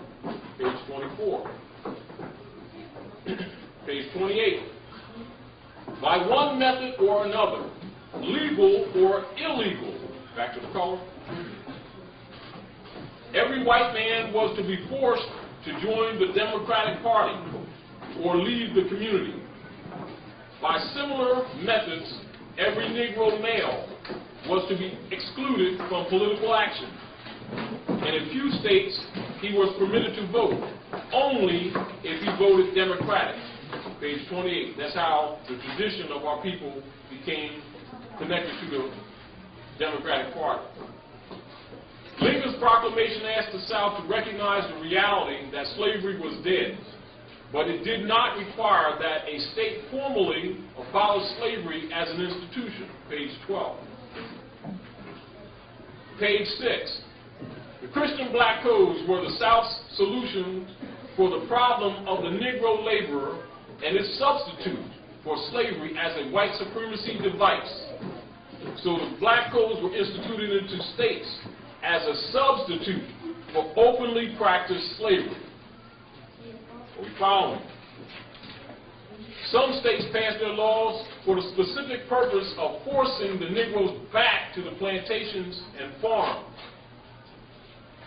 Socially, the codes, that's the Christian black codes, were designed to govern relations between the races to define the position of the former slaves in the Southern society and to invest the Negroes with a recognized and legal, although subordinate, status. Page 16. I.e., now you know why Noble Draw Lee argued against the 14th and 15th Amendment. Now, those who contended that education and economic progress was inadequate and advocated more militant methods expressed themselves through a somewhat loose organization known as the Niagara Movement. Now, you know the Niagara Movement was named for the matriarchy because that's where the Moabite women used to meditate up near Niagara Falls, near the lakes. Now, but in 1909, and remember 1909 is also when they adjudicated the Excise Tax Act. Pay attention to these correlations of timelines. after a race riot in Springfield, Illinois, they came together to establish the National Association for the Advancement of Colored People, NAACP. Although most of the officers of the new society were white, the guiding spirit was W.E.B. Du Bois. That's page 445. And so the National Association of the Advancement of Colored People was actually the infiltration factor of Europeans into the Niagara movement, which it originally was. So you can see that the issues here relative to the real history was the overthrowing of the Republican forms of government in all the states in order to enslave you bureaucratically. So you must recognize that they acknowledge that the Republican form of government was related to you, not peripheral to you. So I want to point that out. And so even though you see the Whigamores, who call themselves Republicans today, don't assume that they are in harmony with the Republican form of government as established by the Moors and the Europeans. You know, just because the word is used, do not associate with it. They are still demos or democracy, which is why they always propagate democracy. So when they're propagating the democracy, that's actually a political code word that is used by the Inquisitionists to propagate the Christian black codes to enforce the subversion of the resources and the rights of the Moors in the Maghreb al-Aqsa or in the extreme west, Morocco, America, where you're standing right now, which is really where the admiralty issue and jurisdiction comes in with the war powers. Yeah. And so keep that connected so that you be conscious of when you're arguing that before court, so while the judge, which is really not a judge, magistrate, seeks a way out for himself, by saying, well, it's dismissed due to the fact that they're old, that what he is diverting the issue. He's just letting you off. But that also means the same issues could be brought up with another tribunal in another territory or another jurisdiction, them still being admiralty, where that judge does not have to acknowledge what may appear, which it is not, precedents, because it's not precedents, because you didn't deal with law, because they're not dealing with law in the first place, if you understand. And again, I just want to emphasize that's important relative to what Grand Chief Nature was saying, relative to recognize when we look for a window, as opposed to really dealing with issues of improper jurisdiction or improper administration of the court, i.e. would say that these instruments are non-prosecutable, and I have obligation by your claim of right to supersede any claim of any private corporation trying to transfer your right into a privilege, that you're aware of the law and the right, and I have obligation to it, therefore I rule in favor of you, and then demand that the prosecutor and his buddies pay you for the time. What are you going to sue them if you want to set the counterclaim now or later, whatever. Which is really what he should be saying. Keep in mind also, when you create these arguments in these de facto tribunals, make sure you send documentation in first. Let the documents precede you in your argument. And make sure it's in the nature of what you call a special appearance. And I'm going to explain why, because right back to the protocols of liberty, what we must do is understand that they're going to assume the jurisdiction if it's not rebutted. If it's not disclaimed, they're going to assume it. And they're going to regulate it and judge it as if they had the authority to do so. Yes. Now, appearance. Just walking into, if you walk in there and don't rebut that jurisdiction, this is what happens.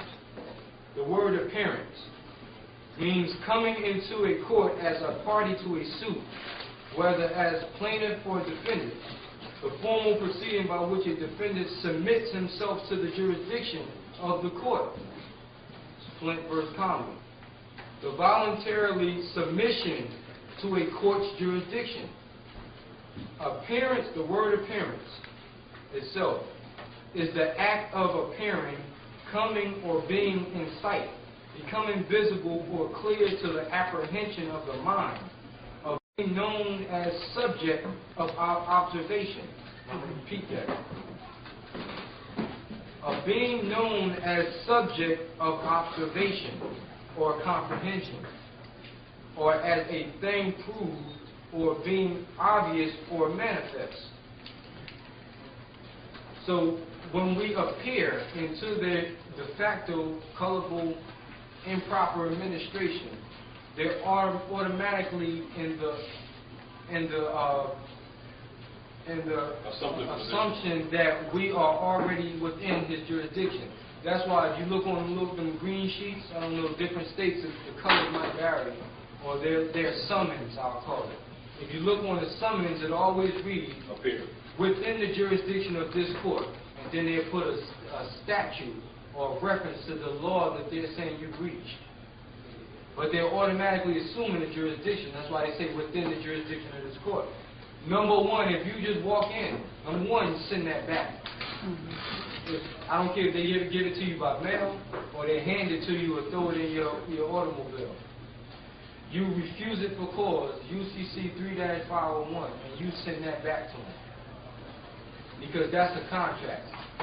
If they say within the jurisdiction of this court and put a date there, and you show up without rebutting it, they assume that you're already in that jurisdiction because you didn't. Going back to the definition, it said the reality of the mind. If they say you in the jurisdiction and you don't object to it, then contract-wise, you're saying you're in that jurisdiction. Now you subject yourself to observation. You subject yourself to the administration that he's going by. Which means that the public law is no longer withstanding. The public policy is now what's being used to judge the degree of the tort of what he's saying you breach. So we want to make what you call a special appearance in documentation form before we even get there. So once again, we refuse it for cause, UCC 3-501, and we can go into a UCC code book and find out what that means. But it's the nature of refusal of cause, for cause. And in your documentation, you will list your cause, why you're refusing it. Then you can get into the different reasons why you're refusing it, no matter what they are. But the fact that you want to make it known that you're making a special appearance, that means I'm not just walking in your tribunal accepting your jurisdiction.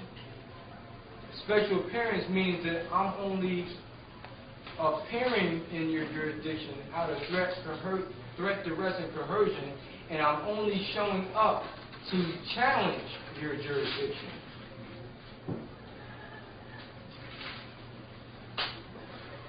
That's real vital to the outcome of your case.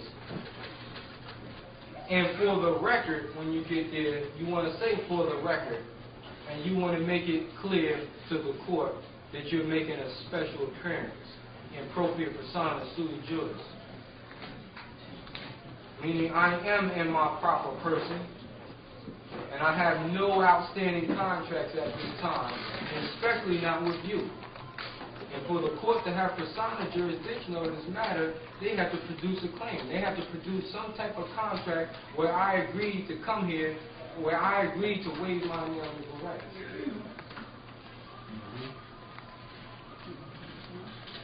Now you're talking a whole different ballgame. And we still can sue them for that $500,000 that you were talking about. And I know that game. That's why I'm coming to you on up and up. We still can sue him for the same amount of fiat, and you can sue him for lawful money. And then you put him in debt to you. Make him liquid. Then you seize his assets because he can't pay. He don't have $500,000 to give you, number one. So that's another trick, but that's only for federal court anyway. The fine, and check this out. That claim that you was making about there's a user's fee for even dealing with this straw man name, and if you agree to those terms and conditions, now the matter of controversy is $500,000, you only can pursue that in federal court anyway. Yes. So you're still the wrong court to even argue that matter. Right. According to back to diversity of citizenship. And Title 28, 1332 also states that any matter in controversy over $75,000 is automatically a federal venue. So that claim of the user's fee of $500,000 is still a federal venue, even with that claim. And then we also can get them under Title 17 of the United States Code of Law, which is copyright infringement. And that's keeping it on a common law venue. But also breach of contract. You can find that in the UCC codes also. You also assume under perjury and breach of contract. Just for staying within the jurisdiction and bringing you in there. If he don't dismiss that case on the grounds of diversity or lack of jurisdiction, you still can sue him for the same amount of money. So we're not at a disadvantage by not arguing that copyright fight. You understand where I'm coming from? Yes, by all means. And then, acting under the color of law, Title 18, Section 242 implies jail time. So that's another thing we need to look at. And on a broader scale. Yes. See, Islam.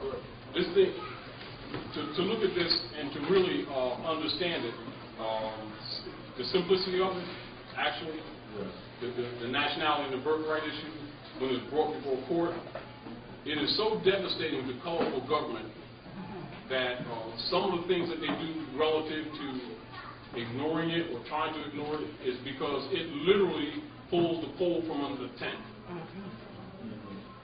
That's how powerful it is. So don't give up the fight, but don't expect them to fold because it is over. In other words, it's like shooting an arrow at an enemy when all the places you can aim, you aim at the heart. Because you hit them there, they ain't gonna win. In other words, you can't come back from that. This is why they're doing such a hard battle in the area of licenses, and even now are trying to argue of using the license as a national ID, which of course you're aware of, you've heard of that. But that's not important on its face of what it appears to be. What's important for them is to remain in the seats of government. People who really don't understand their actions look at that from just that perspective, knowing that the driver's license is an excise instrument, and may look at it from that point of view, or may look at the argument of whether or not they can afford whatever fees that go with it, and adhesion contracts that may go with it, with insurances and bonding and a whole bunch of other stuff, when the real deal is that if you undo that, Europeans who've been occupying North America can pretty much pack it up. Because that's pretty much the noose that they have around the necks of these Moors on the black tags, is that driver's license.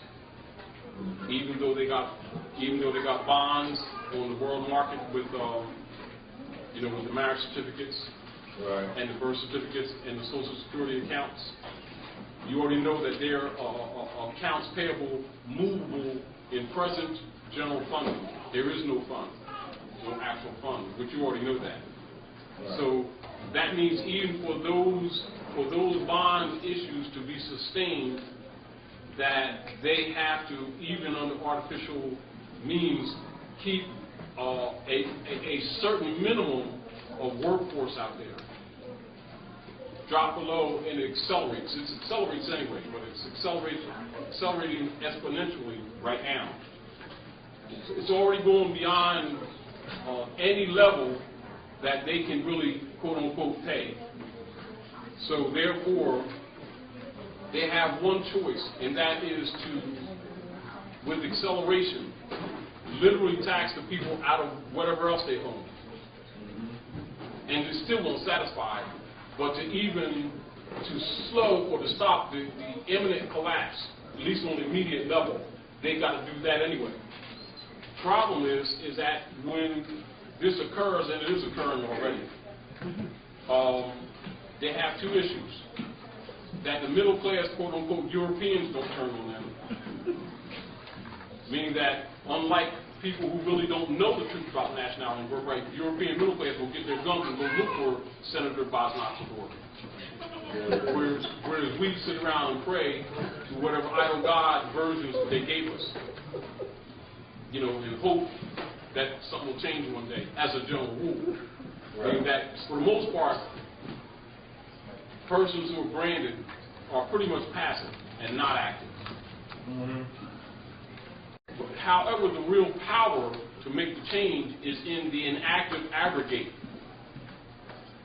that was addressed by the overflow.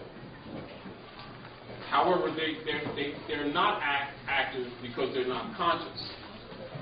They're not conscious because the Moors who know it haven't been telling them, at least not in a proper way for them to really understand the power that's in it. Not just as an instrument or a subject matter of interesting information, historically and lawfully, but that it is actually the real power that everybody is leeching on. They just don't believe in themselves because they don't know themselves. But, you understand? So I'm emphasizing again, even back to the issue when the magistrate, opened the window, and I'll say, well, I'm dismissing these suits, these tickets, due to the age, etc. That you should have made them go on the other side of the scale. And that we need to be cognizant of that, how important that is, because actually, if you do that, he wouldn't be able to even make that decision, to make that argument, to make a choice. Right. Yes. That's what they really fear about nationality and birthright. They don't fear nationality and birthright. What they fear is the Moors really understanding what the Duali gave them. And if they enforce what no Duali gave them, this game is over on a major scale. And when it's over here, it's over in the rest of the world. Because they exported it. So it is more important that we stay with the ethereal and spiritual principle of the truth about nationality and birthright and enforce it in the civil arena. Because to be passive is actually being enemy to the cause. Meaning not to enforce it, even if you're conscious, by law, makes you an enemy to your own cause. And upon that, they can claim a jurisdiction. So you got to look at this on more than one level. So the benefit of a few pieces of silver right now, or them making your life comfortable right now as an individual, is like getting a nice shiny apple that got a rotten core once you get home and bite it. So I want to remind you of that again. So always remember this, and I can't emphasize this enough, cannot emphasize this enough, that even when they claim the admiralty jurisdiction superseding the common law jurisdiction to which they're obligated, that even in the admiralty jurisdiction, they're only limited in the venue of the district court, which you already know they're not operating in district courts. Yes. So even right there, you got them. And one more.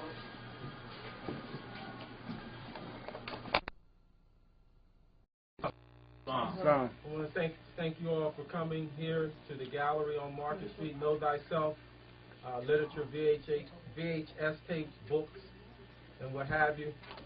We have here this evening, we're going to do a book signing. We have Tarik Bey here with us.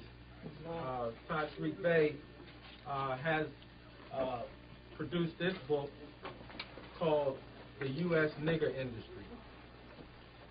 And so I'm going to interview Taj today on his book that he put out, The U.S. Nigger Industry. And we ask that you all get a copy of it and make it a part of your library. Taj, good to see you. Yes, good to see you here today. Taj is going to be our first author that we've had here. We're going to start a series of book signings. As you know, we are a bookstore. We sell all kinds of empowerment literature. And of course, we have Tarik Bey's literature that he produced here, and many, many other authors. So we ask that you support the bookstore and buy these books, because certainly they're for your empowerment. And I'm certainly glad to start with Tarik Bey. There's no other author that I would want to start with other than him.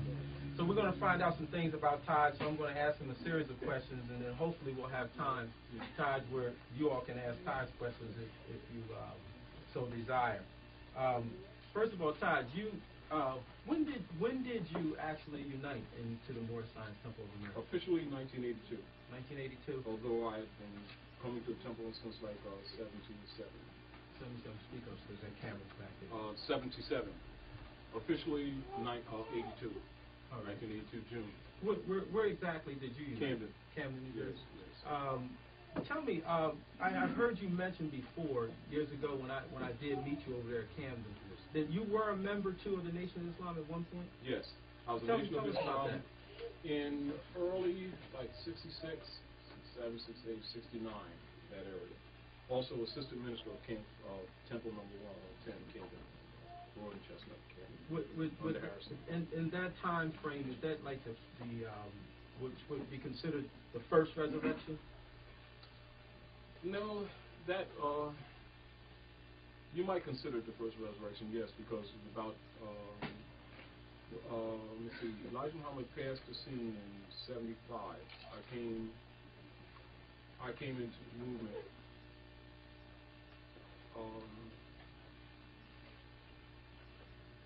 66 officially.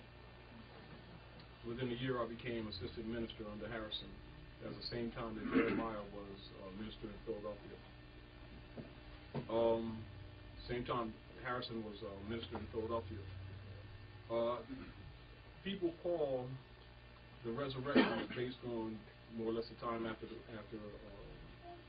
Lamb. They call him the Lamb. Elijah Poole Day after he passed the scene. So different people use the first and second resurrection based on their internal politics and dated at different times. But that's the period of time that I say. You are the founder of the Moors Order of the Round Table. Yes, I am. Yeah. And from reading the Moroccan Star, you are the assistant editor? Assistant editor, editor of the Moroccan Star newspaper. When did you actually establish the Moors Order of the Round Table? What year was that? That was 82, too, same year that I nationalized. Because I was doing classes anyway, even before I nationalized. All right. Because I was writing before I nationalized. I was organizing with people before I nationalized. When I became national, it gave me a clearer platform of what I was already doing. So when you established, you said in 82 you founded the Moorish Order of the Round Table. And what is the purpose of it? What's the function of it? What's the purpose? Well, one of the things that I recognized with my travels over the years was that many people had data and information relative to the Moorish movement, Noble Drew Ali, and many other leaders, or persons they called leaders, dealing with the problems of the people of the Asiatics of North America. What I did recognize that there was a lot of concentration on personalities and limited concentration on what the cause itself was collectively for the people. And that was one of the motivations of why I founded the Round Table, to more or less to dispensate or clear up concepts of how people looked at this altogether, you know, absent of biases and personalities, actually. And the title of this book, the U.S. Nigger Industry, why such a title? Why did you select it? One of the things you know and I know, the European coined Negro, Black, and Colored to steal our birthright. And I know people have said that continuously, but I recognize again that a lot of people haven't really from a detailed perspective, examined what they themselves were saying. And as you understand, many of our people from I would say, colloquial point of view, have taken nigger and used it affectionately, not really knowing its origin. And then you have other people that deal with it from a perspective, a political perspective and sensitivity. By me knowing that the nigger really is the troglodyte monkey, or the nigger, and that's his original origin. Knowing that many of our people just look at it as a disparate name or disparate tag that the Europeans use, but they also adopted it thinking that that's who they were. The nigger industry is set and designed to, in many ways, expose the system, how it operates, what they use, where Negro has The book itself. Yes, All right. has its origin, Mhm. biological origin. And certainly when we go further, we're going to get to that. Yes, where it But I has got a- some questions to ask you about Its that. biological origin, Mhm. as well as its political origin. Mhm. And the biological origin has a lot to do with the Europeans, how you say, that ancient hatred that's talked about between us two, the people that no one talks about, as well as him trading places with us and tagging us with that name. Now, and tell me, if you have an industry, I mean, you obviously got to have stock and you have to have owners. Who are the owners? The owners of the industry is essentially the Europeans, essentially British. Now, one of the keys is the reason they put their family names on the Moors after they defeated them and the tags is to create an industry of actual what you call organic chattel property.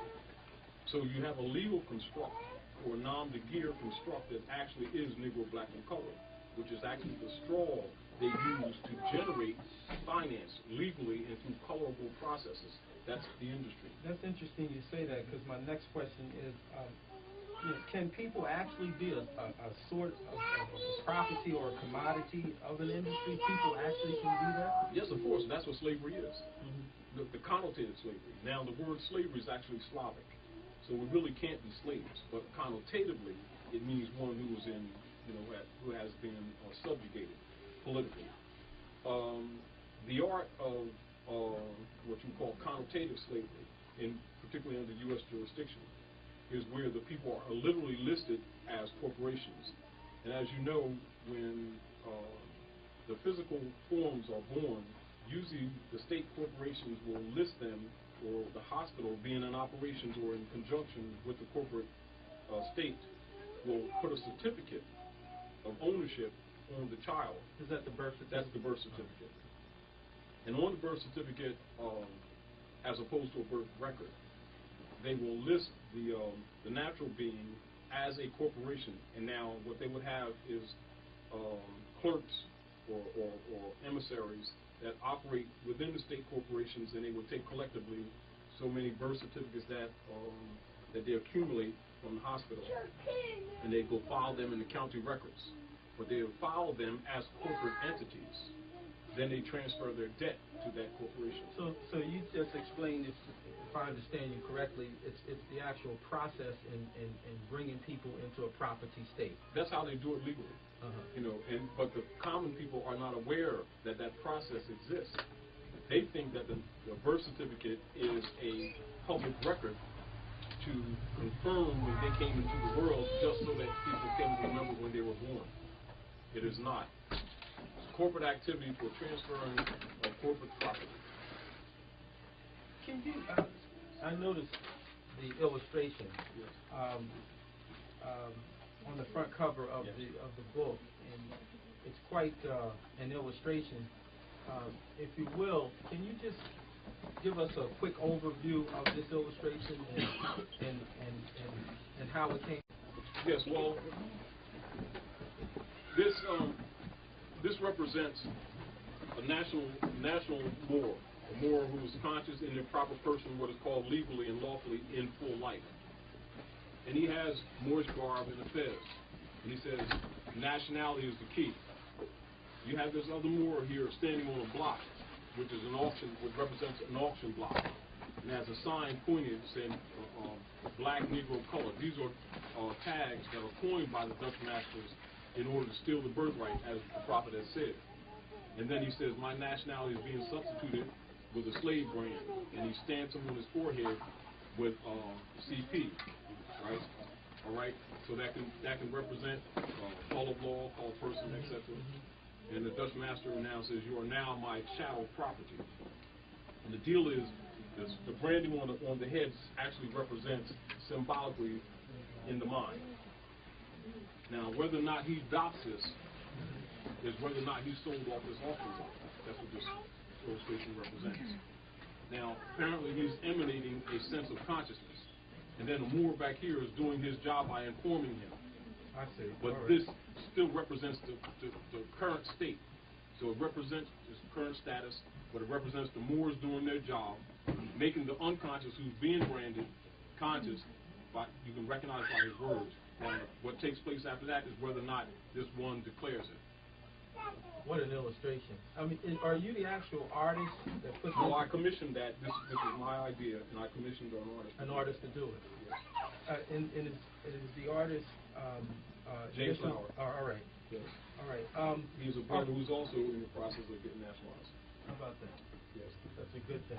Are you considering, out of all, I mean, you have done so many writings and so many books and pamphlets and being the assistant editor with the Moroccan Star, are you considering putting your books in such places as Barnes and Nobles, Borders, etc.? Yes. And if so, Eventually. when? And if not, why not? Eventually, originally we had years ago had contacted a few publishers. As a matter of fact, we were approached by a major publisher, which I will not mention, who does quote-unquote so-called black books. And I would not compromise. And this is why we just top copy, because I wasn't taking any finance, because I wasn't doing this for the finance. I could live quite comfortably if I played, but that wasn't my purpose. And I recognized if I was going to put it out like I wanted to put it out, that I'd have to produce it ourselves. And that's why we just top copied it. So you may eventually. Yeah, eventually, but now the people are pretty much in a good state of mind to receive it. Mm-hmm. In other words, it's sort of like to set a standard of no compromise. Mm-hmm. Yes. Well, I must say, I've read the book, and I think it's an excellent read. In fact, one of my favorite reading places in my bathroom. Mm-hmm. So I have it right there in my bathroom, and I read it, and I think it's a must-read. Why should other people buy this book? Why should they? Well, I mean, and who is it for? Why should they buy it? Most of the time when I produce literature, I honestly never looked at it from the basis of will it sell or not. Mm-hmm. I looked at it from a basis of that it's out there to do the job. Just like medicine, like you recognize that there's a problem, put out a cure. Mm-hmm. Knowing that there will be both support and resistance, but never looking at it from a point of economics. So not profiteering. Never. I never looked at it from that point of view. So your motivation is that getting the job done. Uh-huh. Inside your book, the first page, you mentioned food for the vampires. Mm-hmm. Vampire is a strong term that some just don't know what vampire is. Well, of course, a lot of people think that a vampire. Let me, because I got to. Yeah, you mentioned, as I say inside the first page, food for the vampires. What do you mean by that? And who and what is a vampire? And is this TV fiction? A vampire is an exploiter. Most people look at vampires based on the images that they're shown on TV, but a vampire is in fact an exploiter. And if people would look at the definition, they would see that. And so when someone is living off the virtues of another person, that means they're robbing their essence, their energies. That's a vampire. Now, the occupation of North America and the subjugation of the Moors constitutes a host and a leech.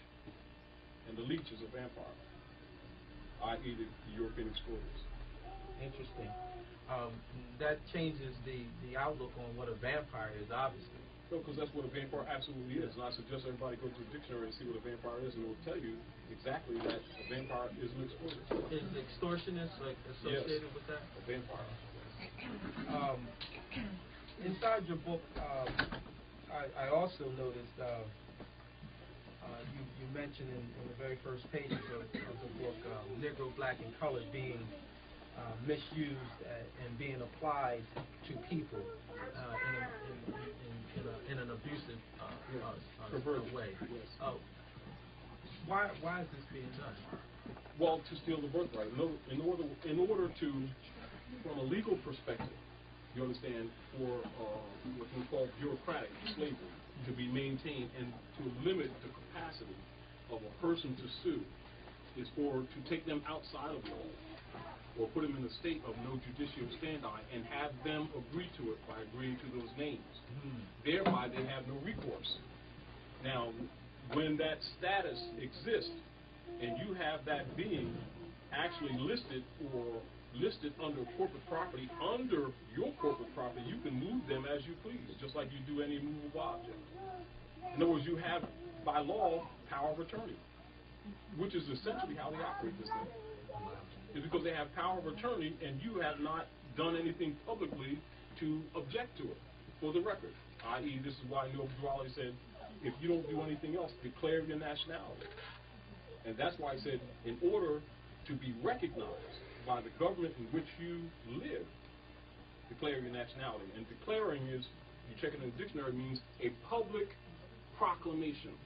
So if you're doing something public, you're not standing on the corner hollering, you go to the public record, i.e. record. I want to go back to the questions, the previous question on vampires. Yes. This is a very intriguing subject. You mentioned the vampires as being those who had came from Europe. Are there other vampires here in North America? Yes. Also Moors. One of the misconceptions, this is one of the problems that Europeans have in North America. Because they have robbed the history, much of the violations or the human violations that have been perpetrated against the Moors, Aboriginal people here, are usually attributed to the Europeans. Now, what has occurred by them blocking the history or stealing the history or burying the history, a lot that has occurred here, they take responsibility for it, but they have absolutely, some of these things, no responsibility for whatsoever, but it has an origin with us ourselves. But you know, like if you steal somebody's carriage, steal somebody's conveyance, whatever's in the trunk is yours, isn't it? So for the price of stealing the history of the Moors and burying it, they also are charged by the civilized world for some deeds that they had nothing to do with. Give you something to think about. Wow, that is interesting. That brings me That's relative to vampire. It brings me right to my very next question. Are these people also crusaders, as you mentioned in the book, and for you, if you will, Crusaders and Inquisitionists. What constitutes one to be a crusader? Crusaders, now when you go back into the history, you'll find the Punic Wars, which means actually the Phonetic Wars, was a process of wars between basically the Moors and the Roman nations on different parts of the planet. The Punic Wars evolved into what you know as the Crusades. The Crusades evolved into the Battle of Tours near Poitiers, near France. That evolved into the French Revolution. That evolved into the War on the Lakes. That evolved into what is known as the American Revolution. That evolved into the total fall of the Moors and the enslavement of the Moors in North America, which is the hub of the empire, which is really the unique, political magnet as to why other nations on the planet gravitate here to the North Gate, because this is the hub. So, in other words, they're all connected. They're all connected. Yes, and so when you talk about Crusaders, now when you talk about the Inquisitionists, they're all connected, but the Inquisitionists was actually a political order of the Roman Franciscan Brotherhood, whereas both edicts and bulls issued in order to effectively destabilize, dismantle Moorish outposts or regencies throughout Europe and in the Americas, conclusively, connectedly, and not just in Europe as most people think. And the so-called Crusades or the Inquisition did not officially end until 33 years after George Washington's death. Wow. And for the sake of the audience, I must tell you that the book, The U.S. Nigger Industry, the very flow of it, and you'll find that the information is like a meal that you are eating, and you can taste a little of this and taste a little of that, and then it just flows through your system. And the same thing with the way that Taj has laid out this book here. And I want to go to the very next question, because there's a word in the book, and that's the first time I ever seen the word. It's called draconian.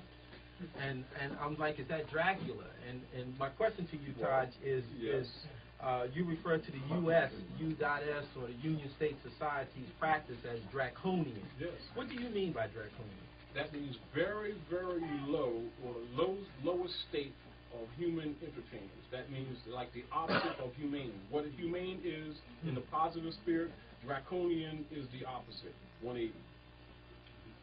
Wow. Did y'all get that? That's interesting. I guess the flow as we go to the next question, Taja. I know the word dissimulation Raleigh uses in Circle 7. I think it may even be a mean thing, as Raleigh says, the meanness of dissimulation. When we look at the mental dissimulation, as you refer to in the book, this is a very strong terminology. Are you saying by using this term, referencing it to people, that they actually fake normality, but deep down in their heart, they know that they are not normal? Exactly. In other words, dissimulation is also a term used in psychology, whereas a person has injury, or that's the supreme level of functional and conscious denial. For instance, like upon a challenge, if you tell some people about the truth about their nationality and birthright, they will start giving you their religious beliefs, etc., and they'll start fighting you. But deep in their heart, they know that you're right, but they don't want to deal with it because it represents responsibility, and they have to change what they've been doing. That's dissimulation. And it's a mean thing. It's a mean thing, but it's a cooperative thing too. That means slavery, connotatively, is a cooperative state. It's not one-sided. And there's something interesting that you say that, because you said something here when you were here last, and you called, well, not the time before last, because you were just here, you and I and Rod. But you mentioned very highly polished hypocrites. And dissimulation seems to flow with that. It is part of it. And to go back to what Drew Ollie says in the Circle 7, where he talks about the arts of hypocrisy. Yes. So it's actually an art, would you agree? Yes, exactly correct. That's dissimulation. In other words, that's simply naming it rather than just vaguely speaking of it. That's for those who rule, those who govern, those who administer, as well as those who do not, that you're quite aware of exactly they're using it, so that they can't BS you and start talking about this opinion. So what does this fit where Drawley speaks about are not the enemies made by truth better than the friends obtained by flattery? Does that fall right within? Exactly, that's dissimulation too. When you examine the dynamics of what Noble Drawley is saying, what he's actually saying that, in fact, the beings in their heart already know truth. It has a ring to it. When they choose not to deal with it, it's because they fear Goliath, and they call him their God, while they claim a God outside themselves and distract your attention, make you think that they're worshiping Allah, etc., when actually they're worshiping the European. That's also dissimulation, and that's also that hypocrisy. Wow. Because they already know. You can ask the average child, is your name Williams? And if you quiz them and talk about the politics in North America, they will, even a child usually knows that those names were passed down from European families. So if one already is aware of that, one knows that that is not who you are. Isn't that polished? That's interesting. Then they start saying that was my grandmother's name when they know it's not. And can a woman enslaved give her child a free national name when she herself has none? Very interesting. And that just leads into this U.S. corporation or exactly correct. Or the Union State Society. That the next question follows is the democracy that they talk about here play a role? Does it play a role in people in terms of their painting and suppressing their true feelings, more or less hiding and faking normality? Does democracy have anything to do with all of that? You will not find the word democracy in the Declaration Assembled of Independence. You will not find it in the Constitution for the United States of North America, Republic. And Article 4, Section 4 of the Constitution declares a Republican form of government for all states in the Union. Also, in the 13 articles, or the 18 sections, the 20 sections, pardon me, of Article 13, dealing with the repatriation of the Moors on the land, it would also declare that upon the establishment of a Republican form of government, the people are recognized. So therefore, the democracy means just what it means, demo. And if you trace demo, it goes back to ancient Greek, And of course, you know, that's when they began stealing the legacy. And that's what democracy is, it's mob rule. Interesting. Moving further into your book, you mentioned false culture. What is it, and how did we get it? How did we get this false culture? Well, false culture is also known as dead culture. When you go back into the history and you study, how did we get to where we are today?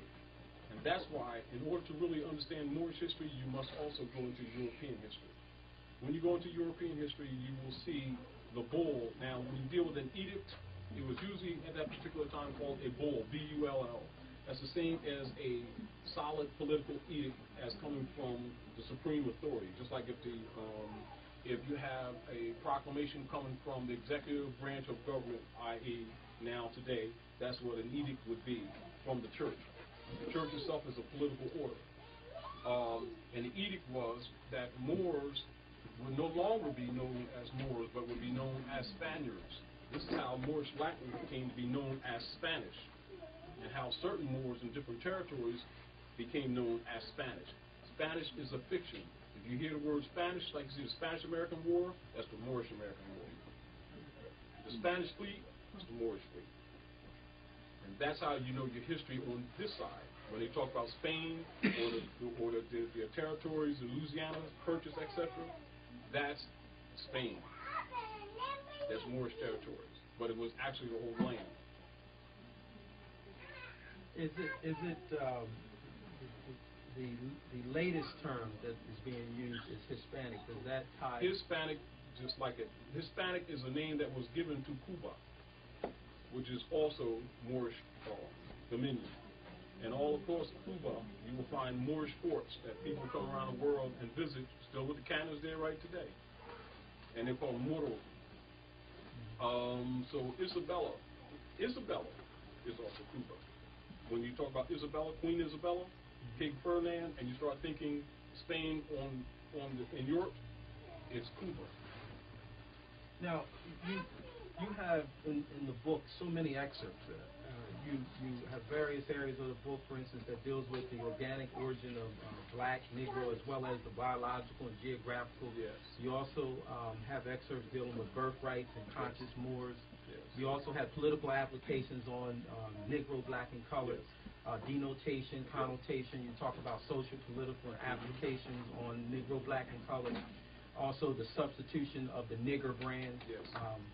There is much more leading up to the center, which is Darwinism. You speak Yes. about the missing link, amalgamation, Yes. idol god worship, fiat currency, etc. Yes.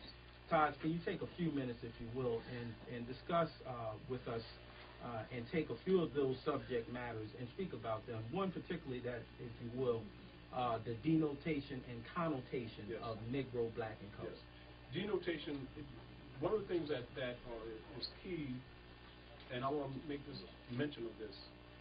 Prior to colonization, libra or libraries were common parts of the culture, Asiatic culture. In other words, it is common as you go to the refrigerator today.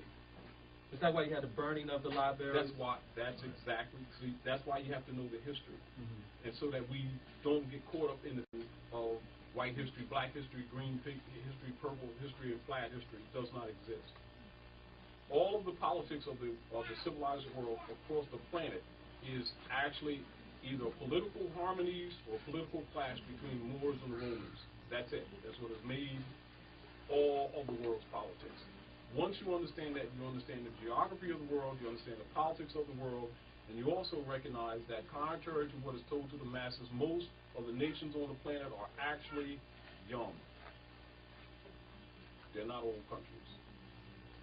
This is the reason why you'll find that many of the nations on the planet, Europe, etc., will use the Constitution that is adopted for the United States of North America as a pattern. And if you study politics in Europe, in Africa, before Africa today, you'll see that it is commonly known and admitted with governments across the planet to use the United States Constitution as a pattern, and they declare it one of the world's oldest constitutions.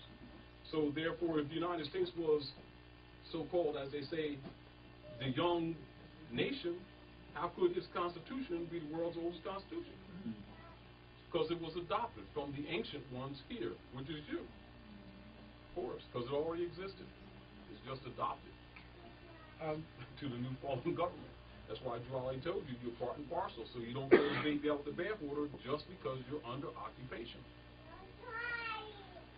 There, Taj, the centerfold of, Yes.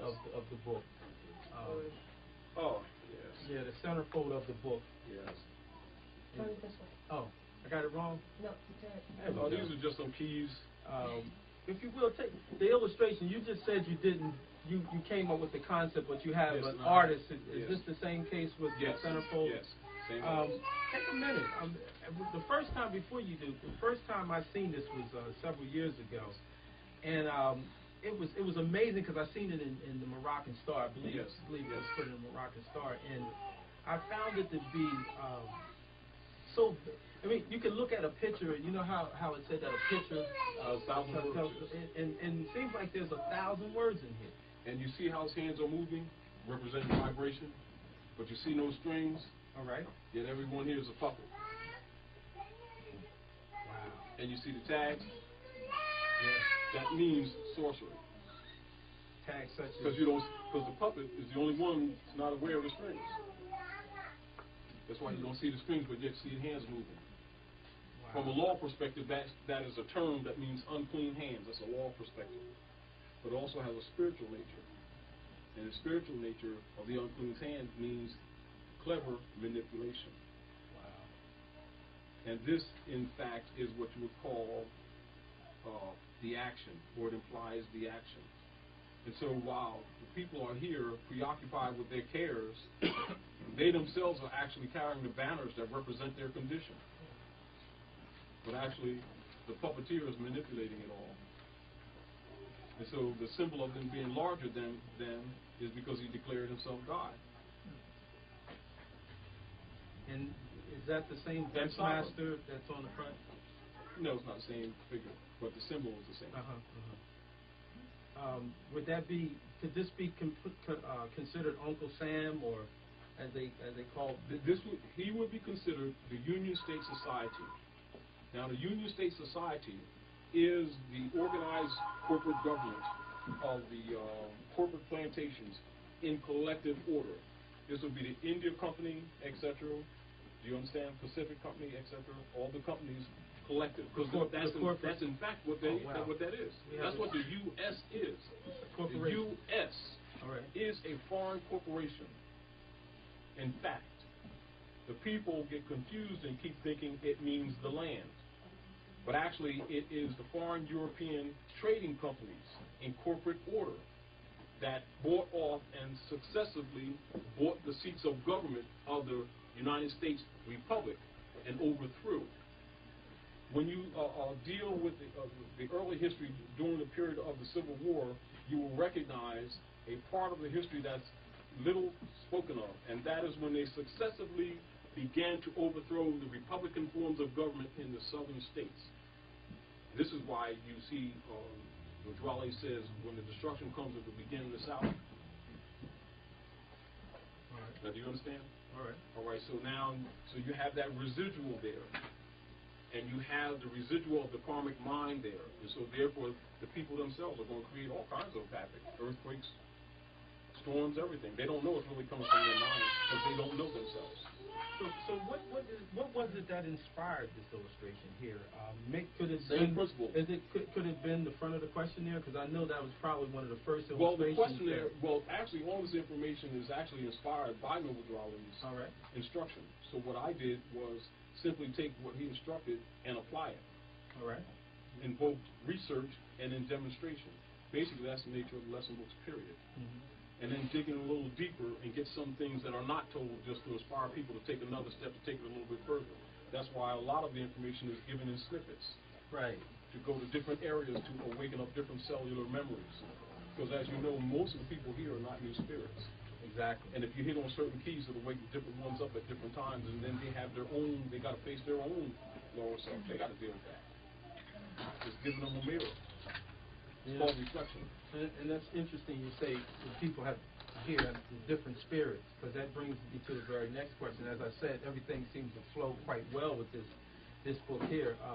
The second half of your book, you talk about democracy and its function, the holy pride, as you put, of the corporate Negro creation. You refer to the Negro as a mental zombie, or Negroes as mental zombies, and to the unlearned, that sounds like some Night of the Living Dead, if you will. Please explain why you call these people Black, zombies. according to science, means dead. Negro is Latin for black. It means absolutely the same thing. And just like Noble Drew Ali said in his Divine Warning to the Nations, right? What do you say about the 14th and 15th Amendment? It is right here. It would not be necessary, what, for the salvation of my people and the citizens, because it's artificial, meaning that it was never properly ratified. And it was struck down, the Civil Rights Act was struck down by the Supreme Court 1883, 1886 as unconstitutional. It has never changed. It is not law, never was law, cannot be law. It is contradictory to the Constitution, which is why the Ku Klux Klan and Knights of Columbus always made that argument in the field relative to the unnatural relationship between the quote-unquote so-called Negro and the government. That's what it means, because the law can only come from a natural person, and Negro is not natural, and it had nothing to do with the establishment of organized government, and they were injecting it under corporate auspices, declaring for it rights that only belong to natural beings. So altogether, the Ku Klux Klan wasn't exactly incorrect, were they? No, never were. How about that? But if you never think of it that way, you start feeling sorry for yourself and trying to maintain the Negro thing rather than fixing it, wouldn't you? Would you agree that when you use terms such as zombie, vampire, That's what it is. It really raises the bar and have people to really now let's study the culture, particularly amongst the ancient ones here. There's also exotic mix of herbs and some toxins that we used to use from pufferfish and certain other fish that could actually cause a catatonic state amongst a person, meaning they would appear to be dead. Their blood pressure would drop so low that they would actually become, or people would bury them as dead. You dig them back up and reanimate them, and then they are your servant. It's called a zombie. It was actually done too. Now, one of the keys that Europeans use dealing with dissimulation and mental warfare and what is known as psychic attacks. Psychic attacks is an art or black art of metaphysicians using the knowledge to the negative, whereas they attack a person psychically by putting things ethereally in the ethers and also dealing with them in communications and things in records. That's why it's important for them to have burnt literature, to start changing the frame of mind of people and throwing out those nuances. And over a few generations, particularly attacking the woman and understanding how the womb operates, attacking the woman on certain angles to cause her to react to certain parts of the brain and shutting certain parts of the brain down. And then that way you groom the child just like you would break a horse or any animal or any beast, the same principle. That is a psychic attack. That's preparation of people mentally in order to bring them to a state of catatonic state with them being where they would operate for the function of who is the master as opposed to themselves. So like a Negro is really a designation or connotative designation, because the denotative is that it is the troglodyte nigger, which is actually a chimpanzee monkey, all right, that Charles Darwin talked about. Right in your book. That's what that is. Organically, originally. The social connotation is a layer. In language, when new meanings are put on a word, it's called etymologically layering. And so you would find that Negro, black, and colored, as applied to people, is what you call a layered connotation that had its birth in the late 1700s. Wow. I mean, prior to that, it didn't exist as far as any relationships and communications in the language whatsoever. And then you'll find that historians and writers will take it and then rewrite it retroactively in history, which makes it a fraud. This goes back to disassociation again. And that brings me to the very and next misplacement. And that brings me to the very next question, because this question You talk about this in your book, in the end of your book. You talk about the gatekeepers, if you will. Let's talk about them: Knights, Templars, Freemasons, etc. What is their role in the nigger industry? Now, in order to understand the conditions, political conditions here, you can't look at it emotionally. You must look at it politically. What are the successive? It's like if you're going to repair something, you must understand what damage was done in order to approach to fix something. In other words, you must understand the mechanics of a thing, whether social, mechanical, carpentry, architectural. If we have a problem, if the mortar came out the bricks in the side of this building started leaning or sagging, you start getting cracks in the wall, you must understand plumbing level principles to repair, jacking the building up, putting a temporary wall here to support the joists, pulling out some blocks, remudding them, repointing them to put it back in order. In other words, you must understand how things are done in order to repair them.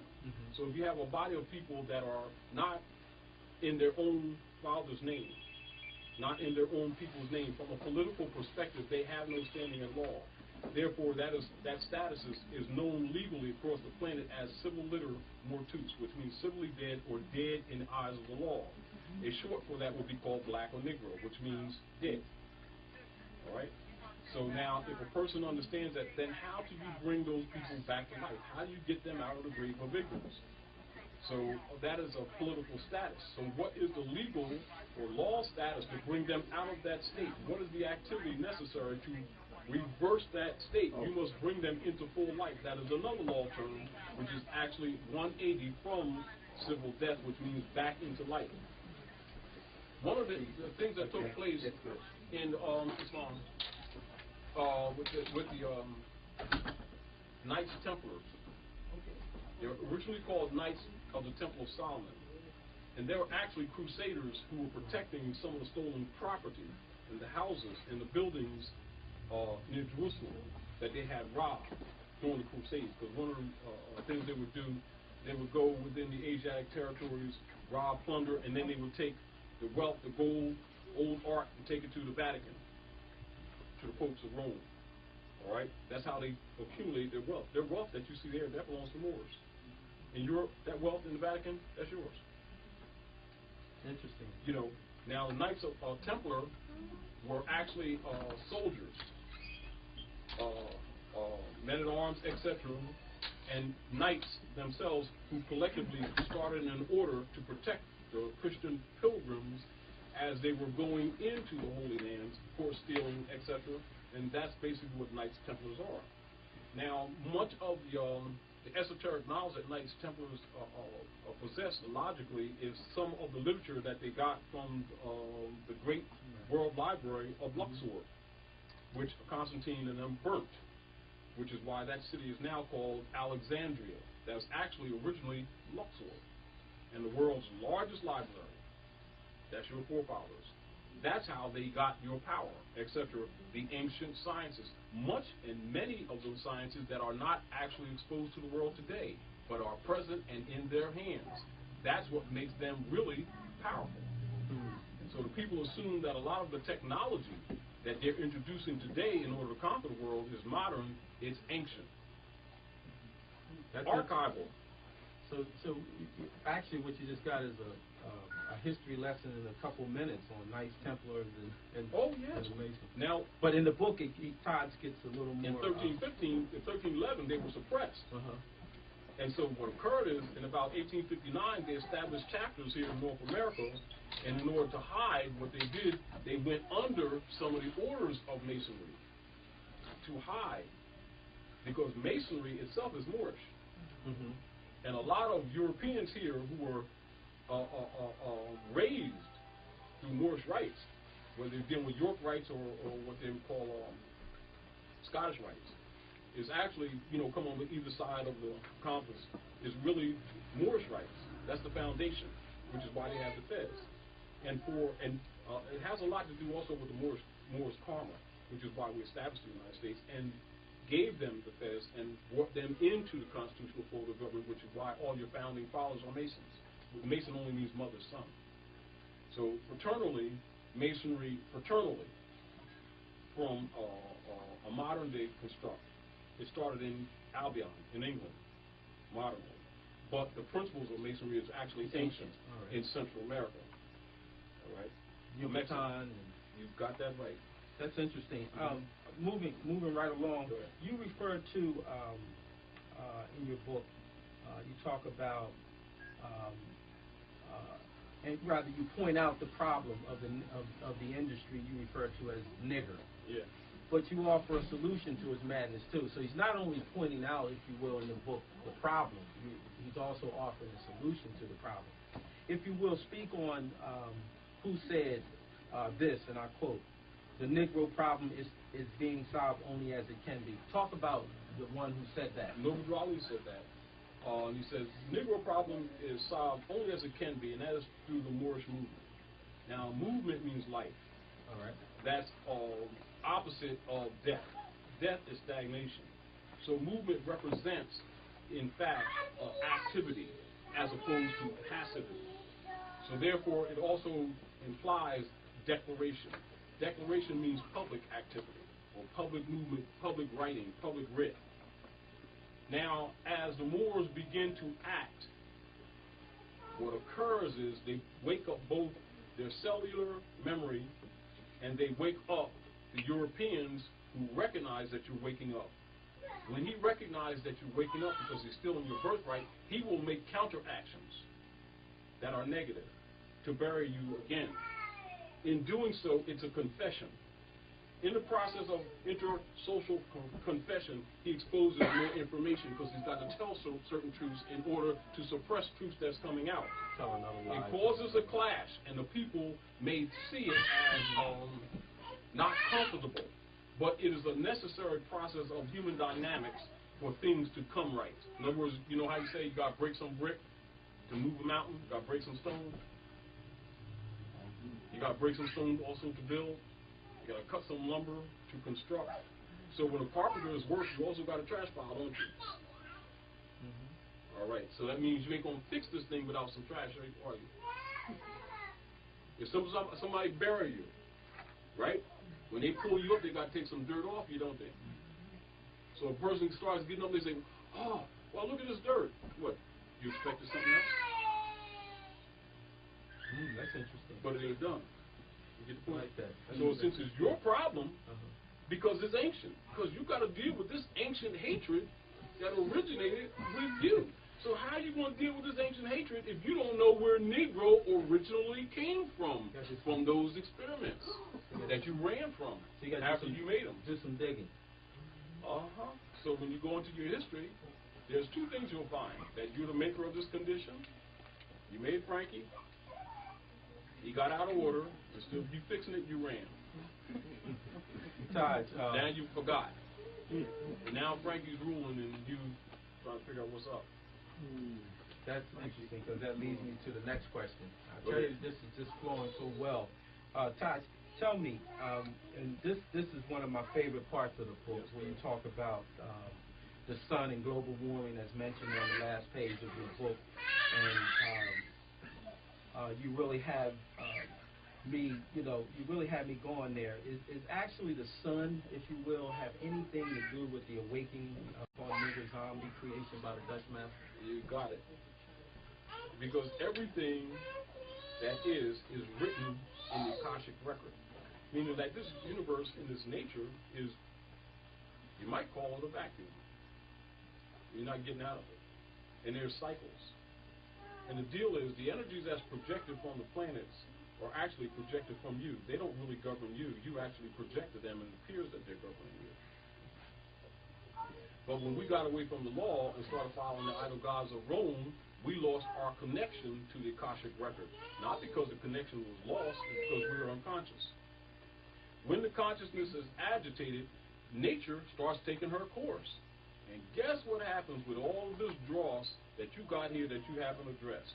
The people themselves are going to create the storms and the vibration that they think is coming from someplace else. But it's in harmony with nature to fix this thing. You either want to fix it or you're not going to be here. Take your choice.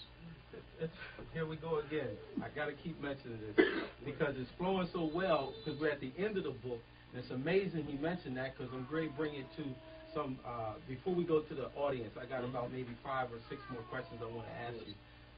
And it's amazing how he talks about the people making the change and bringing to the front issues that has to be dealt with. And one of the things that I know that we're dealing with now, and if you will, for instance, take the driver's license. And what we're dealing with is that. Is there, in your estimation, a need, if you will, to consider at least a more diplomatic approach to the regain of our right to travel due to the recent theft of property and several cases of incarceration by the draconian system? Yes, essentially, this is. Let's first talk about what it is and the importance of the British having instituted that in the first place. You got to understand the spiritual nature of that political act, and you understand that government and the operations in government is actually based on spirituality. But you have to understand how things are translated from the spiritual realm into the civil realm.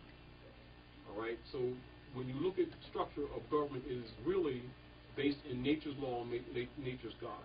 Make no doubt about it. What happens is when you have a body of people that are subjugated in government, they don't recognize that, nor do they know the keys, because they're absent. They're dealing with idols. Right. Therefore, they're not dealing with realities, and therefore they can't trace themselves and fix this thing, which makes them actually barren. They have no defense mechanism. Now, looking at the principle, like if you look at the elements, the fundamental elements of how things live. Water being one of the major elements, of course, earth, air, fire. But we're dealing with the issue of water.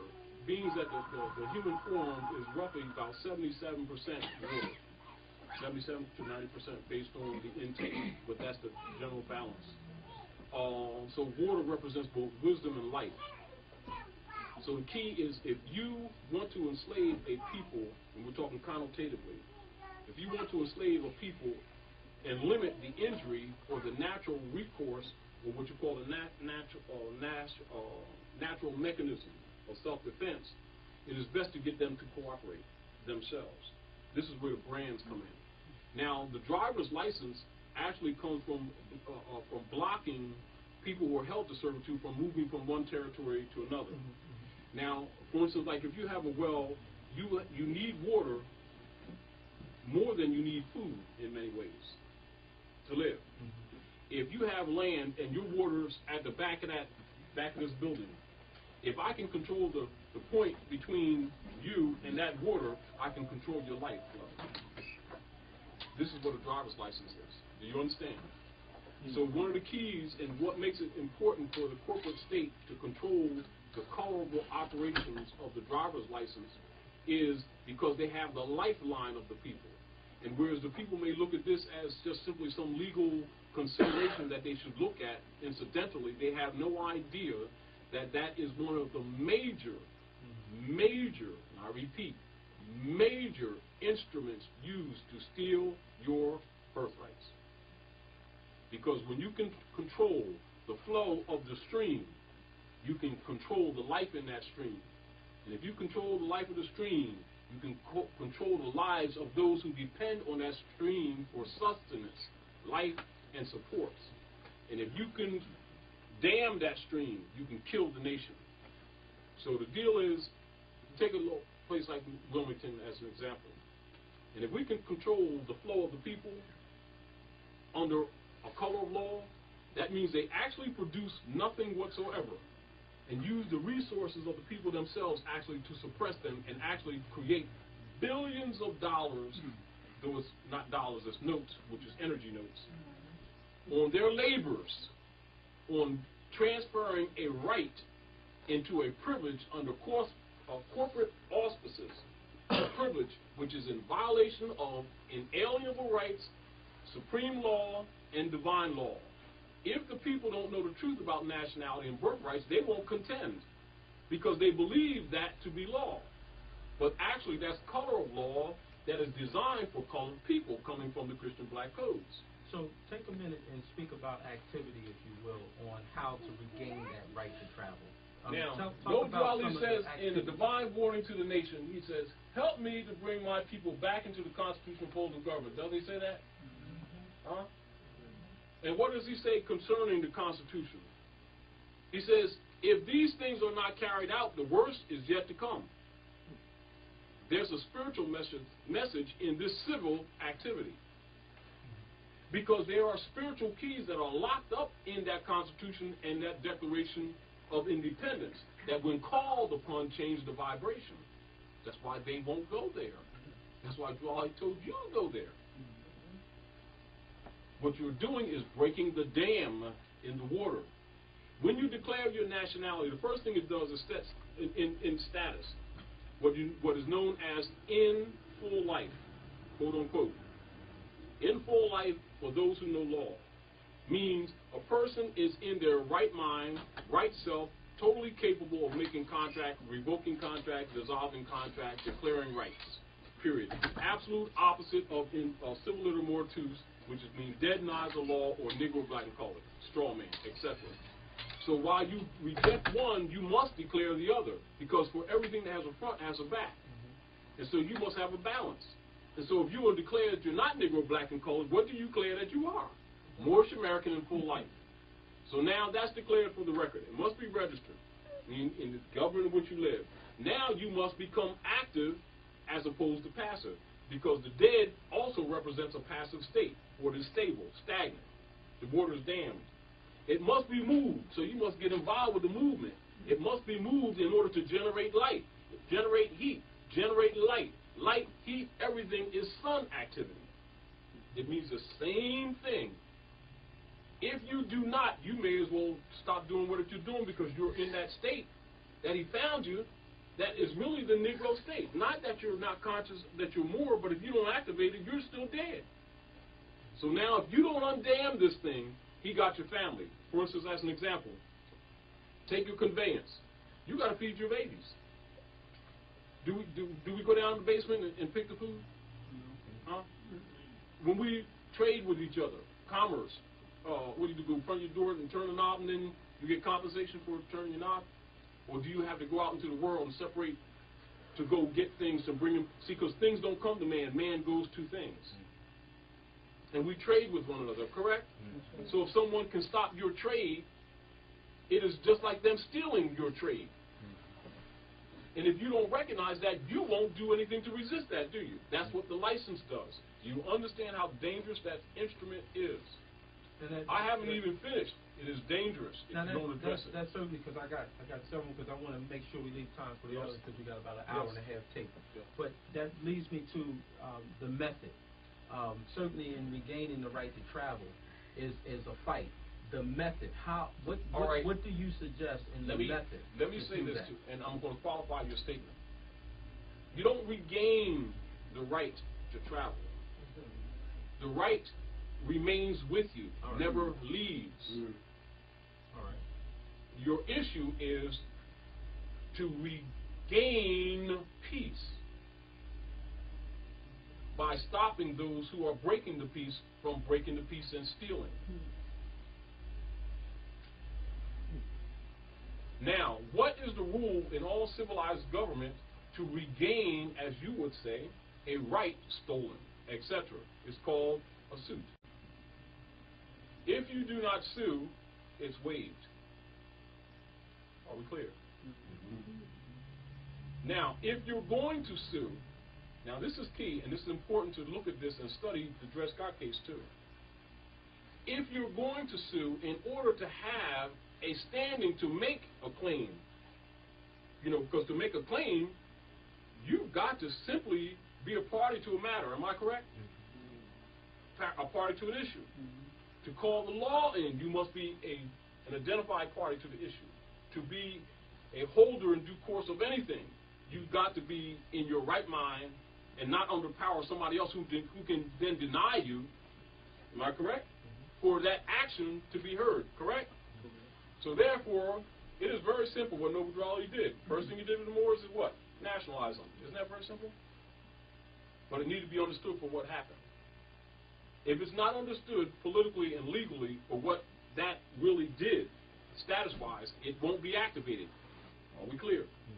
Upon correcting that status, you come in unity, i.e., you're now a nation.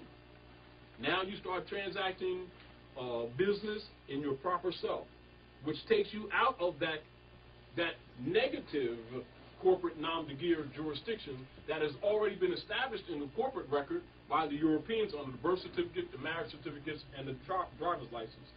Therefore, you must rescind any claim or power of attorney of anyone outside of your natural self on whatever constructs that were made falsely on your behalf under powers of attorneys of an artificiality by which they claim your body and your property, which prior they have right to because it's their name, that you've been voting in, that you've been transacting business in, that you got married in, and all of those certificates, they bonded.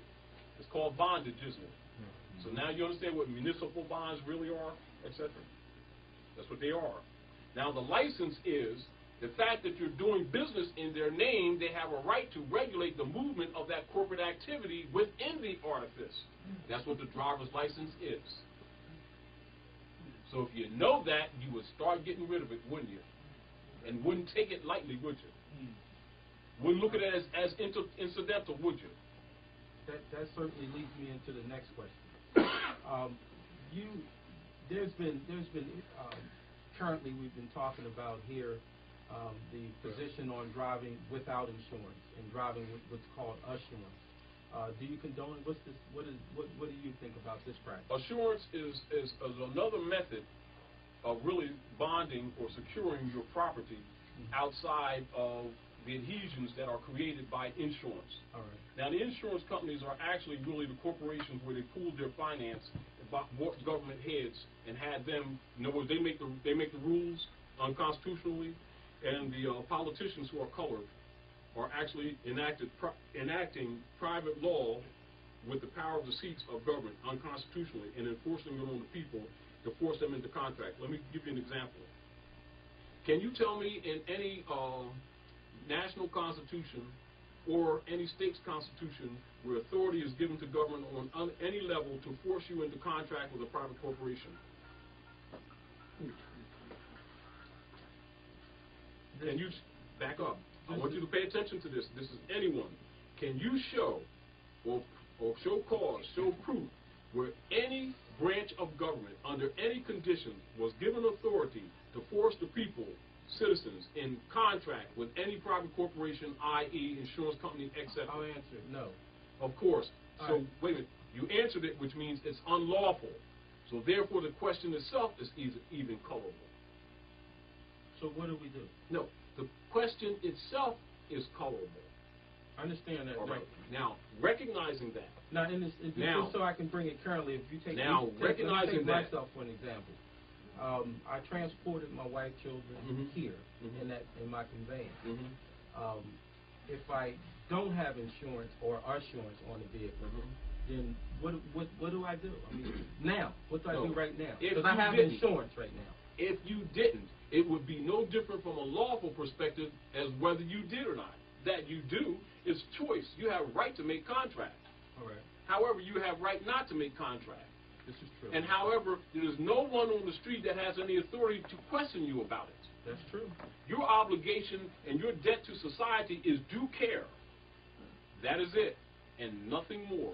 And nothing else goes to question because the right is inalienable. So what's the question? So you must understand what birthright is.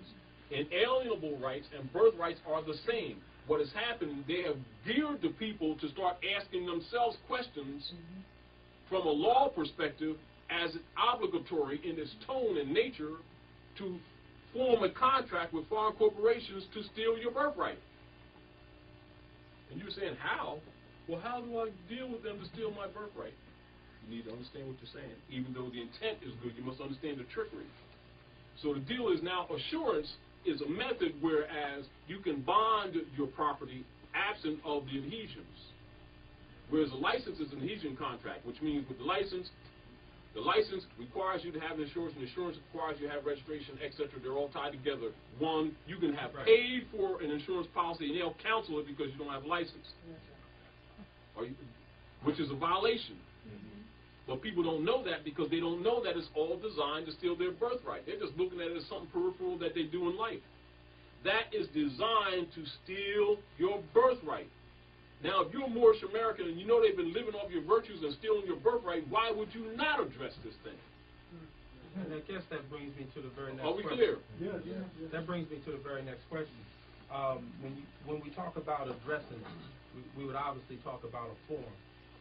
And I wanted to move on because I want to open the floor up because I got All right. three Go more ahead. questions. I want to open the floor up, so if anybody got a question, you want to hold those.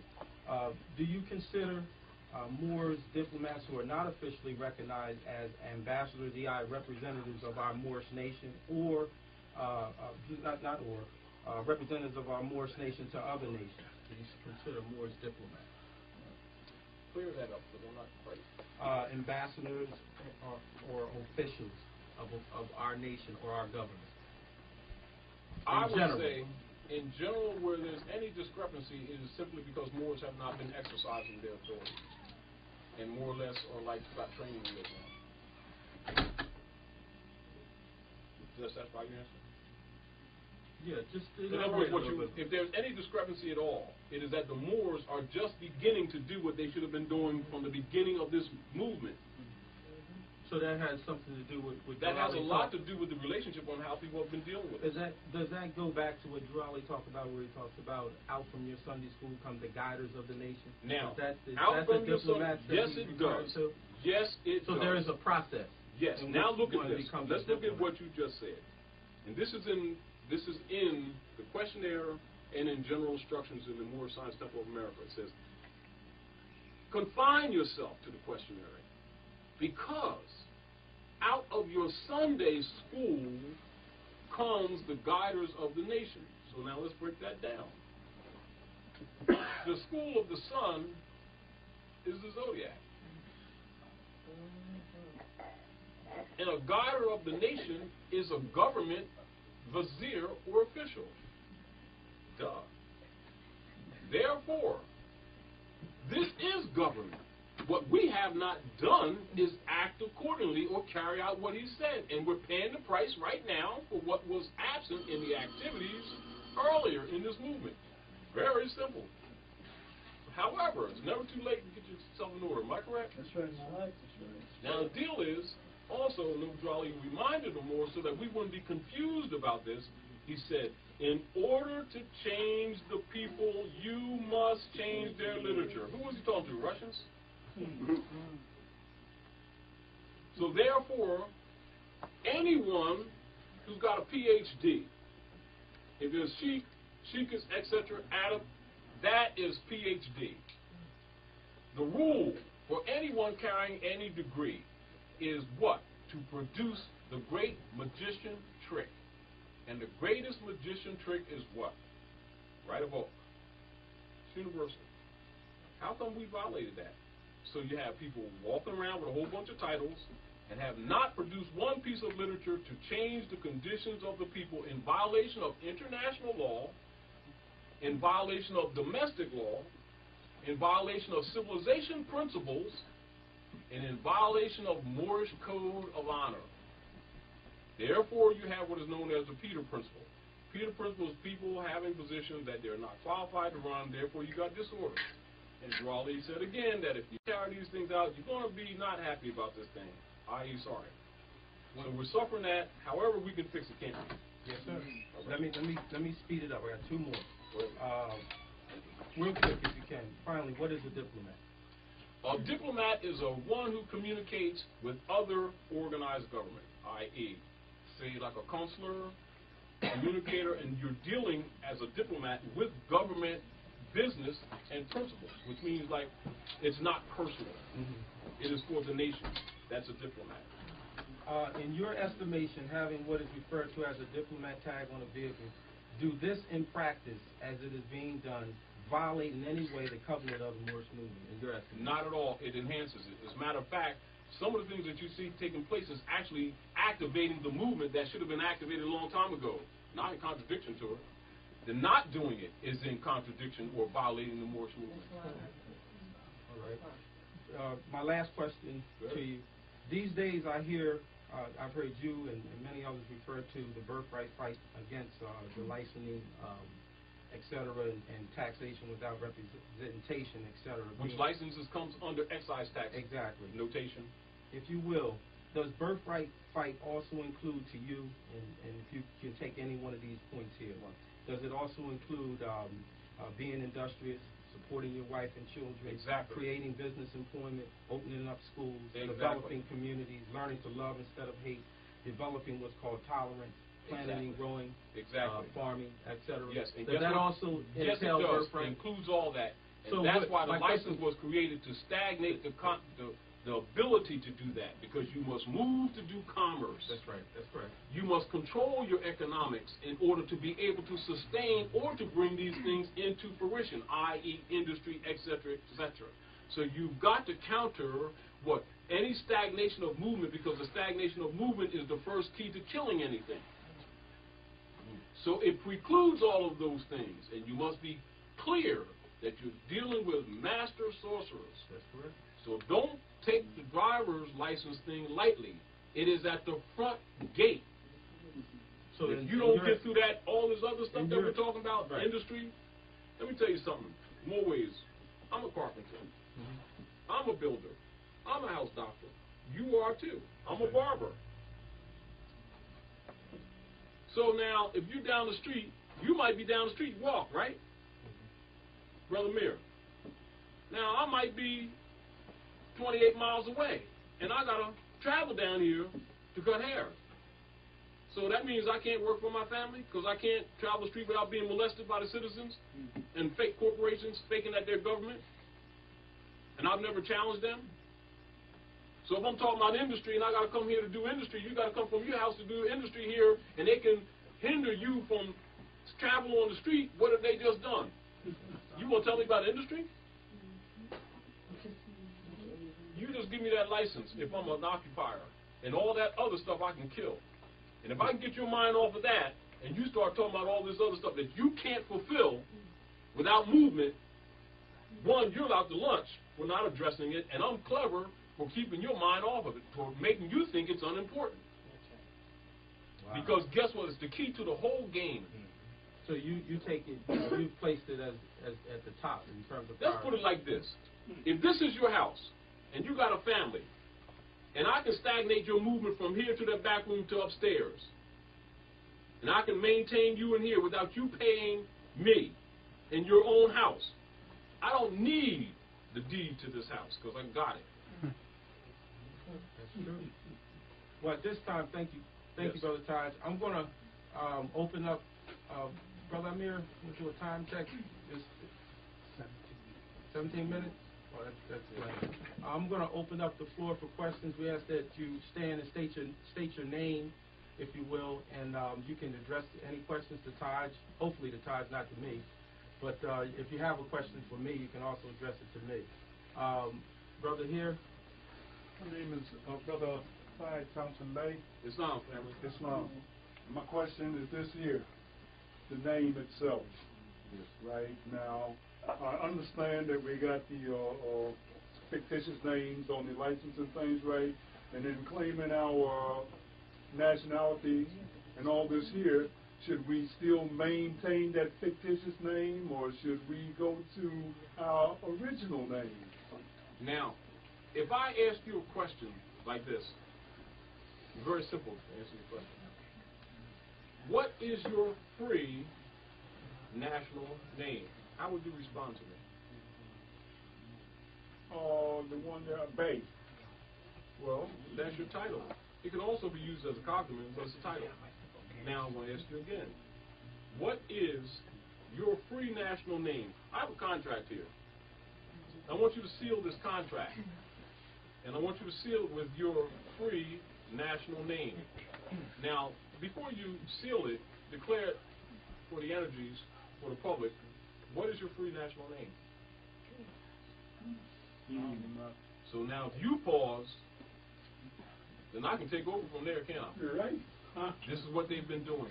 So if you don't know yourself, Right. and the real reason you hesitated because you recognized that you was getting ready to emit a European cognomen. You might have attached Bay to it.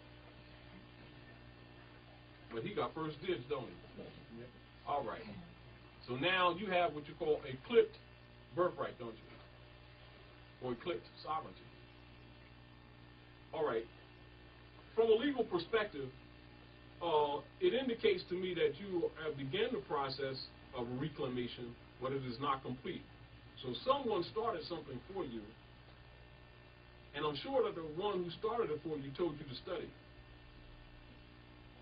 Knowing also that once you begin to study, you would figure out some other things that you weren't aware of when you first became conscious. And you'll find out that consciousness is a gradient. It is not a first step when you walk in.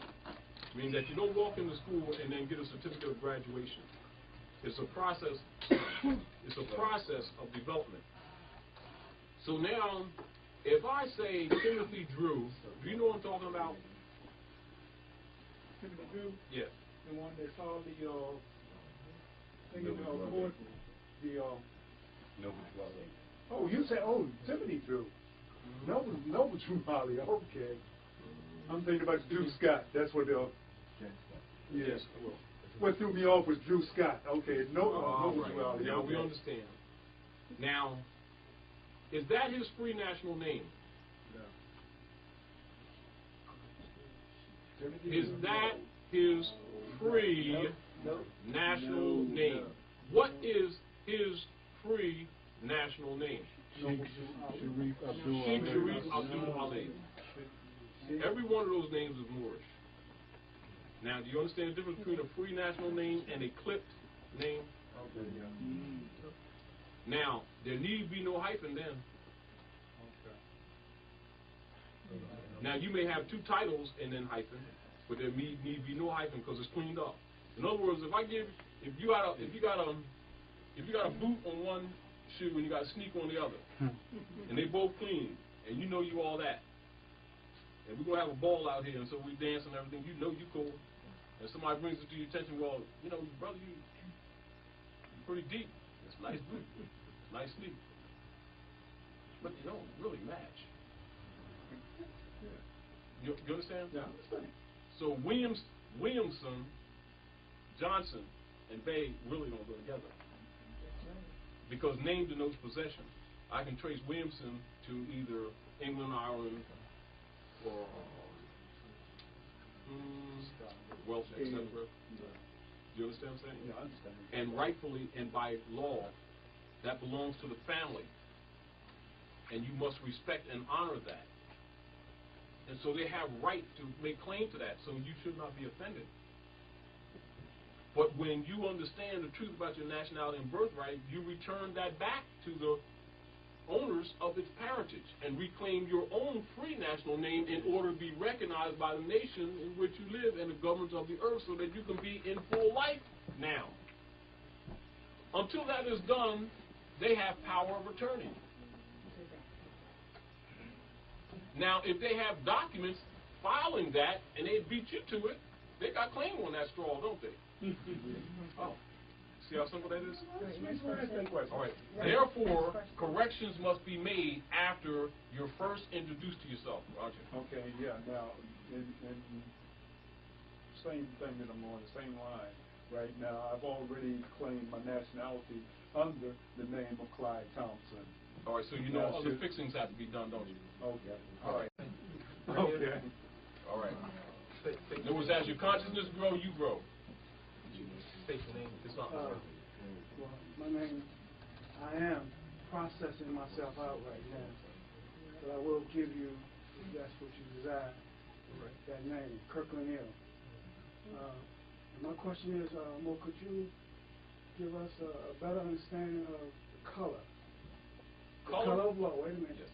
And my second question would be, when you talked about the driver's license, the birth certificate, and what else was it? Etc. Marriage license. Marriage license? Yes. Why is not the Social Security involved in that? Well, Social Security too. Okay. So Yeah, it that is. was all those certificates. Okay. All right. Now, the deal is Social Security, you can qualify that. Meaning that you can qualify that because that's a contract. You can qualify that and transfer a benefit to yourself, absent of them having authority to make any claims against it. However, the marriage license, birth certificate, you can't. Okay. because they're designed from their inception as bonds against you, whereas the Social Security is simply an assurance agreement.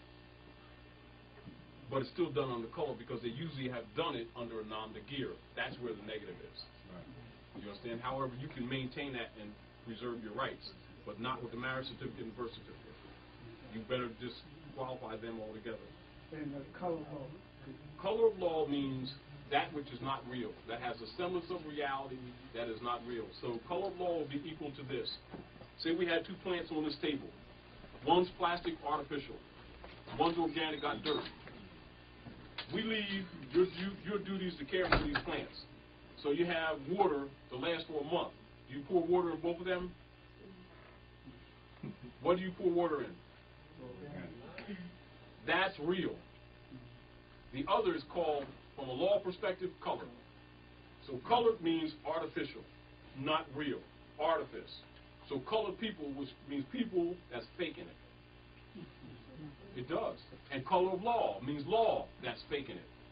However, because Constitution doesn't interfere with your right to make contracts, you can go ahead and make these colorable contracts if you want to, but guess what? When they enforce them, Constitution don't interfere. Now, what you better do is declare a status and clear this mess up. You keep letting it ride and abandoning, that's on you. See what's happening with us, concept-wise? Islam. Islam. Brother Hakeem. Now, back to the Social Security. Yes. What would be wise to do? Change the title on that number? No, what you would do is it would send a qualification or affidavit of fact to the Social Security office declaring that it is limited to as is presented for an assurance relative to your energy, financial investment in that to be compensated back to you, absent of any other adhesions, with all rights reserved. The birth certificate and the marriage certificate are from their inception designed totally constructed to steal your birthright altogether and can't be fixed. You must reject them whatsoever on all points. However, you'd be well to do with the Social Security too. So, and then declare all your finance back and just expunge it. Right. Yes, Ralph Ryan B. Bay of RB Bay Publishing. And by the way, I have the distinct honor of publishing the books, but I wanted to make something I think that might need to be cleared up. That's because I found that it's all about presentation, especially since I've been doing the publishing. One of the things with Todd is you could say to him, you know, there's an issue out in the ethers about a certain subject matter. And then I'll find out that he's already written about it 20 years ago, 30 years ago maybe even. And he'll pull it out of his archives and then we put it together and put it out. It's very interesting. But in reference to the driver's license issue, since you're mentioning it, what I found is a lot of people say, yeah, that's cool, I'm not going to have my driver's license. License plates, and they'll go out on their car that is still owned by the bank, for instance. Yeah. And they will place. Still maintaining registration. Please explain that means they have to have full understanding. They're out of order. And it's out of order. Now, what's our question so we can get it the on thing the is that you don't own the vehicle or the conveyance if it's still being paid by the bank. And a lot of people are doing that. They don't really have full understanding of what this is. It's not just that you're sovereign, your possessions are as well. Because the car is not yours. Because it's not personal to you, it's not yours. Right. It's theirs. Right. You see, this is the other deal, real quick. When those conveyances are registered to the state, the registration is a certificate of transfer of ownership to the state corporation. It doesn't belong to you. I don't care what you paid for it. Even if you have completed compensation for it. Okay, if sure. you have a registration with them, just like that Mercedes, if you paid every penny for it, okay, good. It belongs to them, as an example. Right. It really belongs to them. Now, if you don't know that, you understand but they got bond on it. This is also how they return debt. Right. That's why they have you. Exactly. Renew the registration. What you're doing, you're paying them for using their property. Exactly. And I guess my point was the whole essence of what that is. You must understand. Yeah, understand all what adhesions. that is. Yes. Yeah. But the brother, the other one is trying to get through forever. Ramanai guy. It's not fair. We first met at the round table. I was very impressed. The question I have is the nationalization process. I was told to go to the temple, and the question is, does the temple record, provide judicial public notice for the nationalization process, for the proclamation of the national name? There's a couple of temples that do it now. Prior, it was not, and this is part of the reason why I founded the Roundtable originally, to start controversy and a process in the wind with the common people to become aware of what this movement was all about, to force them out of the shadows to do their job. In other words, this is really why I started putting the literature out to the public. Now, understand this correctly. Because that is not done by some temples does not mean that that's not the program. Meaning that just because you see people not doing certain things that should have been done does not mean that that's not what this man declared. Right. So don't confuse misorder with the program. And I find this to probably be the most damaging thing to this movement, is that people have measured Moors who are out of order, ourselves. All of us at one point or another have been out of order. Measuring the movement by that rather than studying what Drali had said in order to understand the movement. Like, for instance, like if you read this document right here, this document alone, without reading anything else that he's ever produced, this alone will tell you the heart of this movement. And when you see this, and if you can compare it to any of the Moorish break-off movements that have been active, you'll see the closest order that's been to this has been those who are called Great Seal Moors. And even many of them have been out of order. But that's the closest thing to carrying out what he said. Does that mean that everyone else is disqualified? It does not. What it means is that you must understand what the message is. In other words, if the prophet came and gave instruction, it is not for you to believe anything. It's for you to study and address what he said. If he said, bring the people back into the constitutional fold of government, and then you amongst Moors and never teach constitutional process and law, etc., you already know they're not carrying out what the man said. So is that debatable? Is it debatable? He said, if what I have stated, and he's talking about enforcing the Constitution, is not carried out, the worst is yet to come. Does that say anything about belief, how you feel, how many times you pray?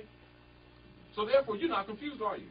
However, you can be if you choose to follow somebody that's doing something contrary to that because they happen to have an authority seat and you're impressed with them because they got a title or a charm on. The question is very simple. Right. Is it to be registered with the Department of Justice, U.S. Department of Justice, or not? Your declaration of nationality. What is the temple's duty to register with the government? Originally, yes. Yes. Because he said what? You must be what? With the government in which you live. Now, what did Drali say? Go back to his literature. I'm not going to say that. You go back to the literature. And how many times did he impress upon the Moors relative to what they're supposed to be doing related to the government in which they're living? Activity-wise. The whole inference is registration. I want to, one moment please. I want to thank you for coming. It's been a ride, and we certainly appreciate it. A wealth of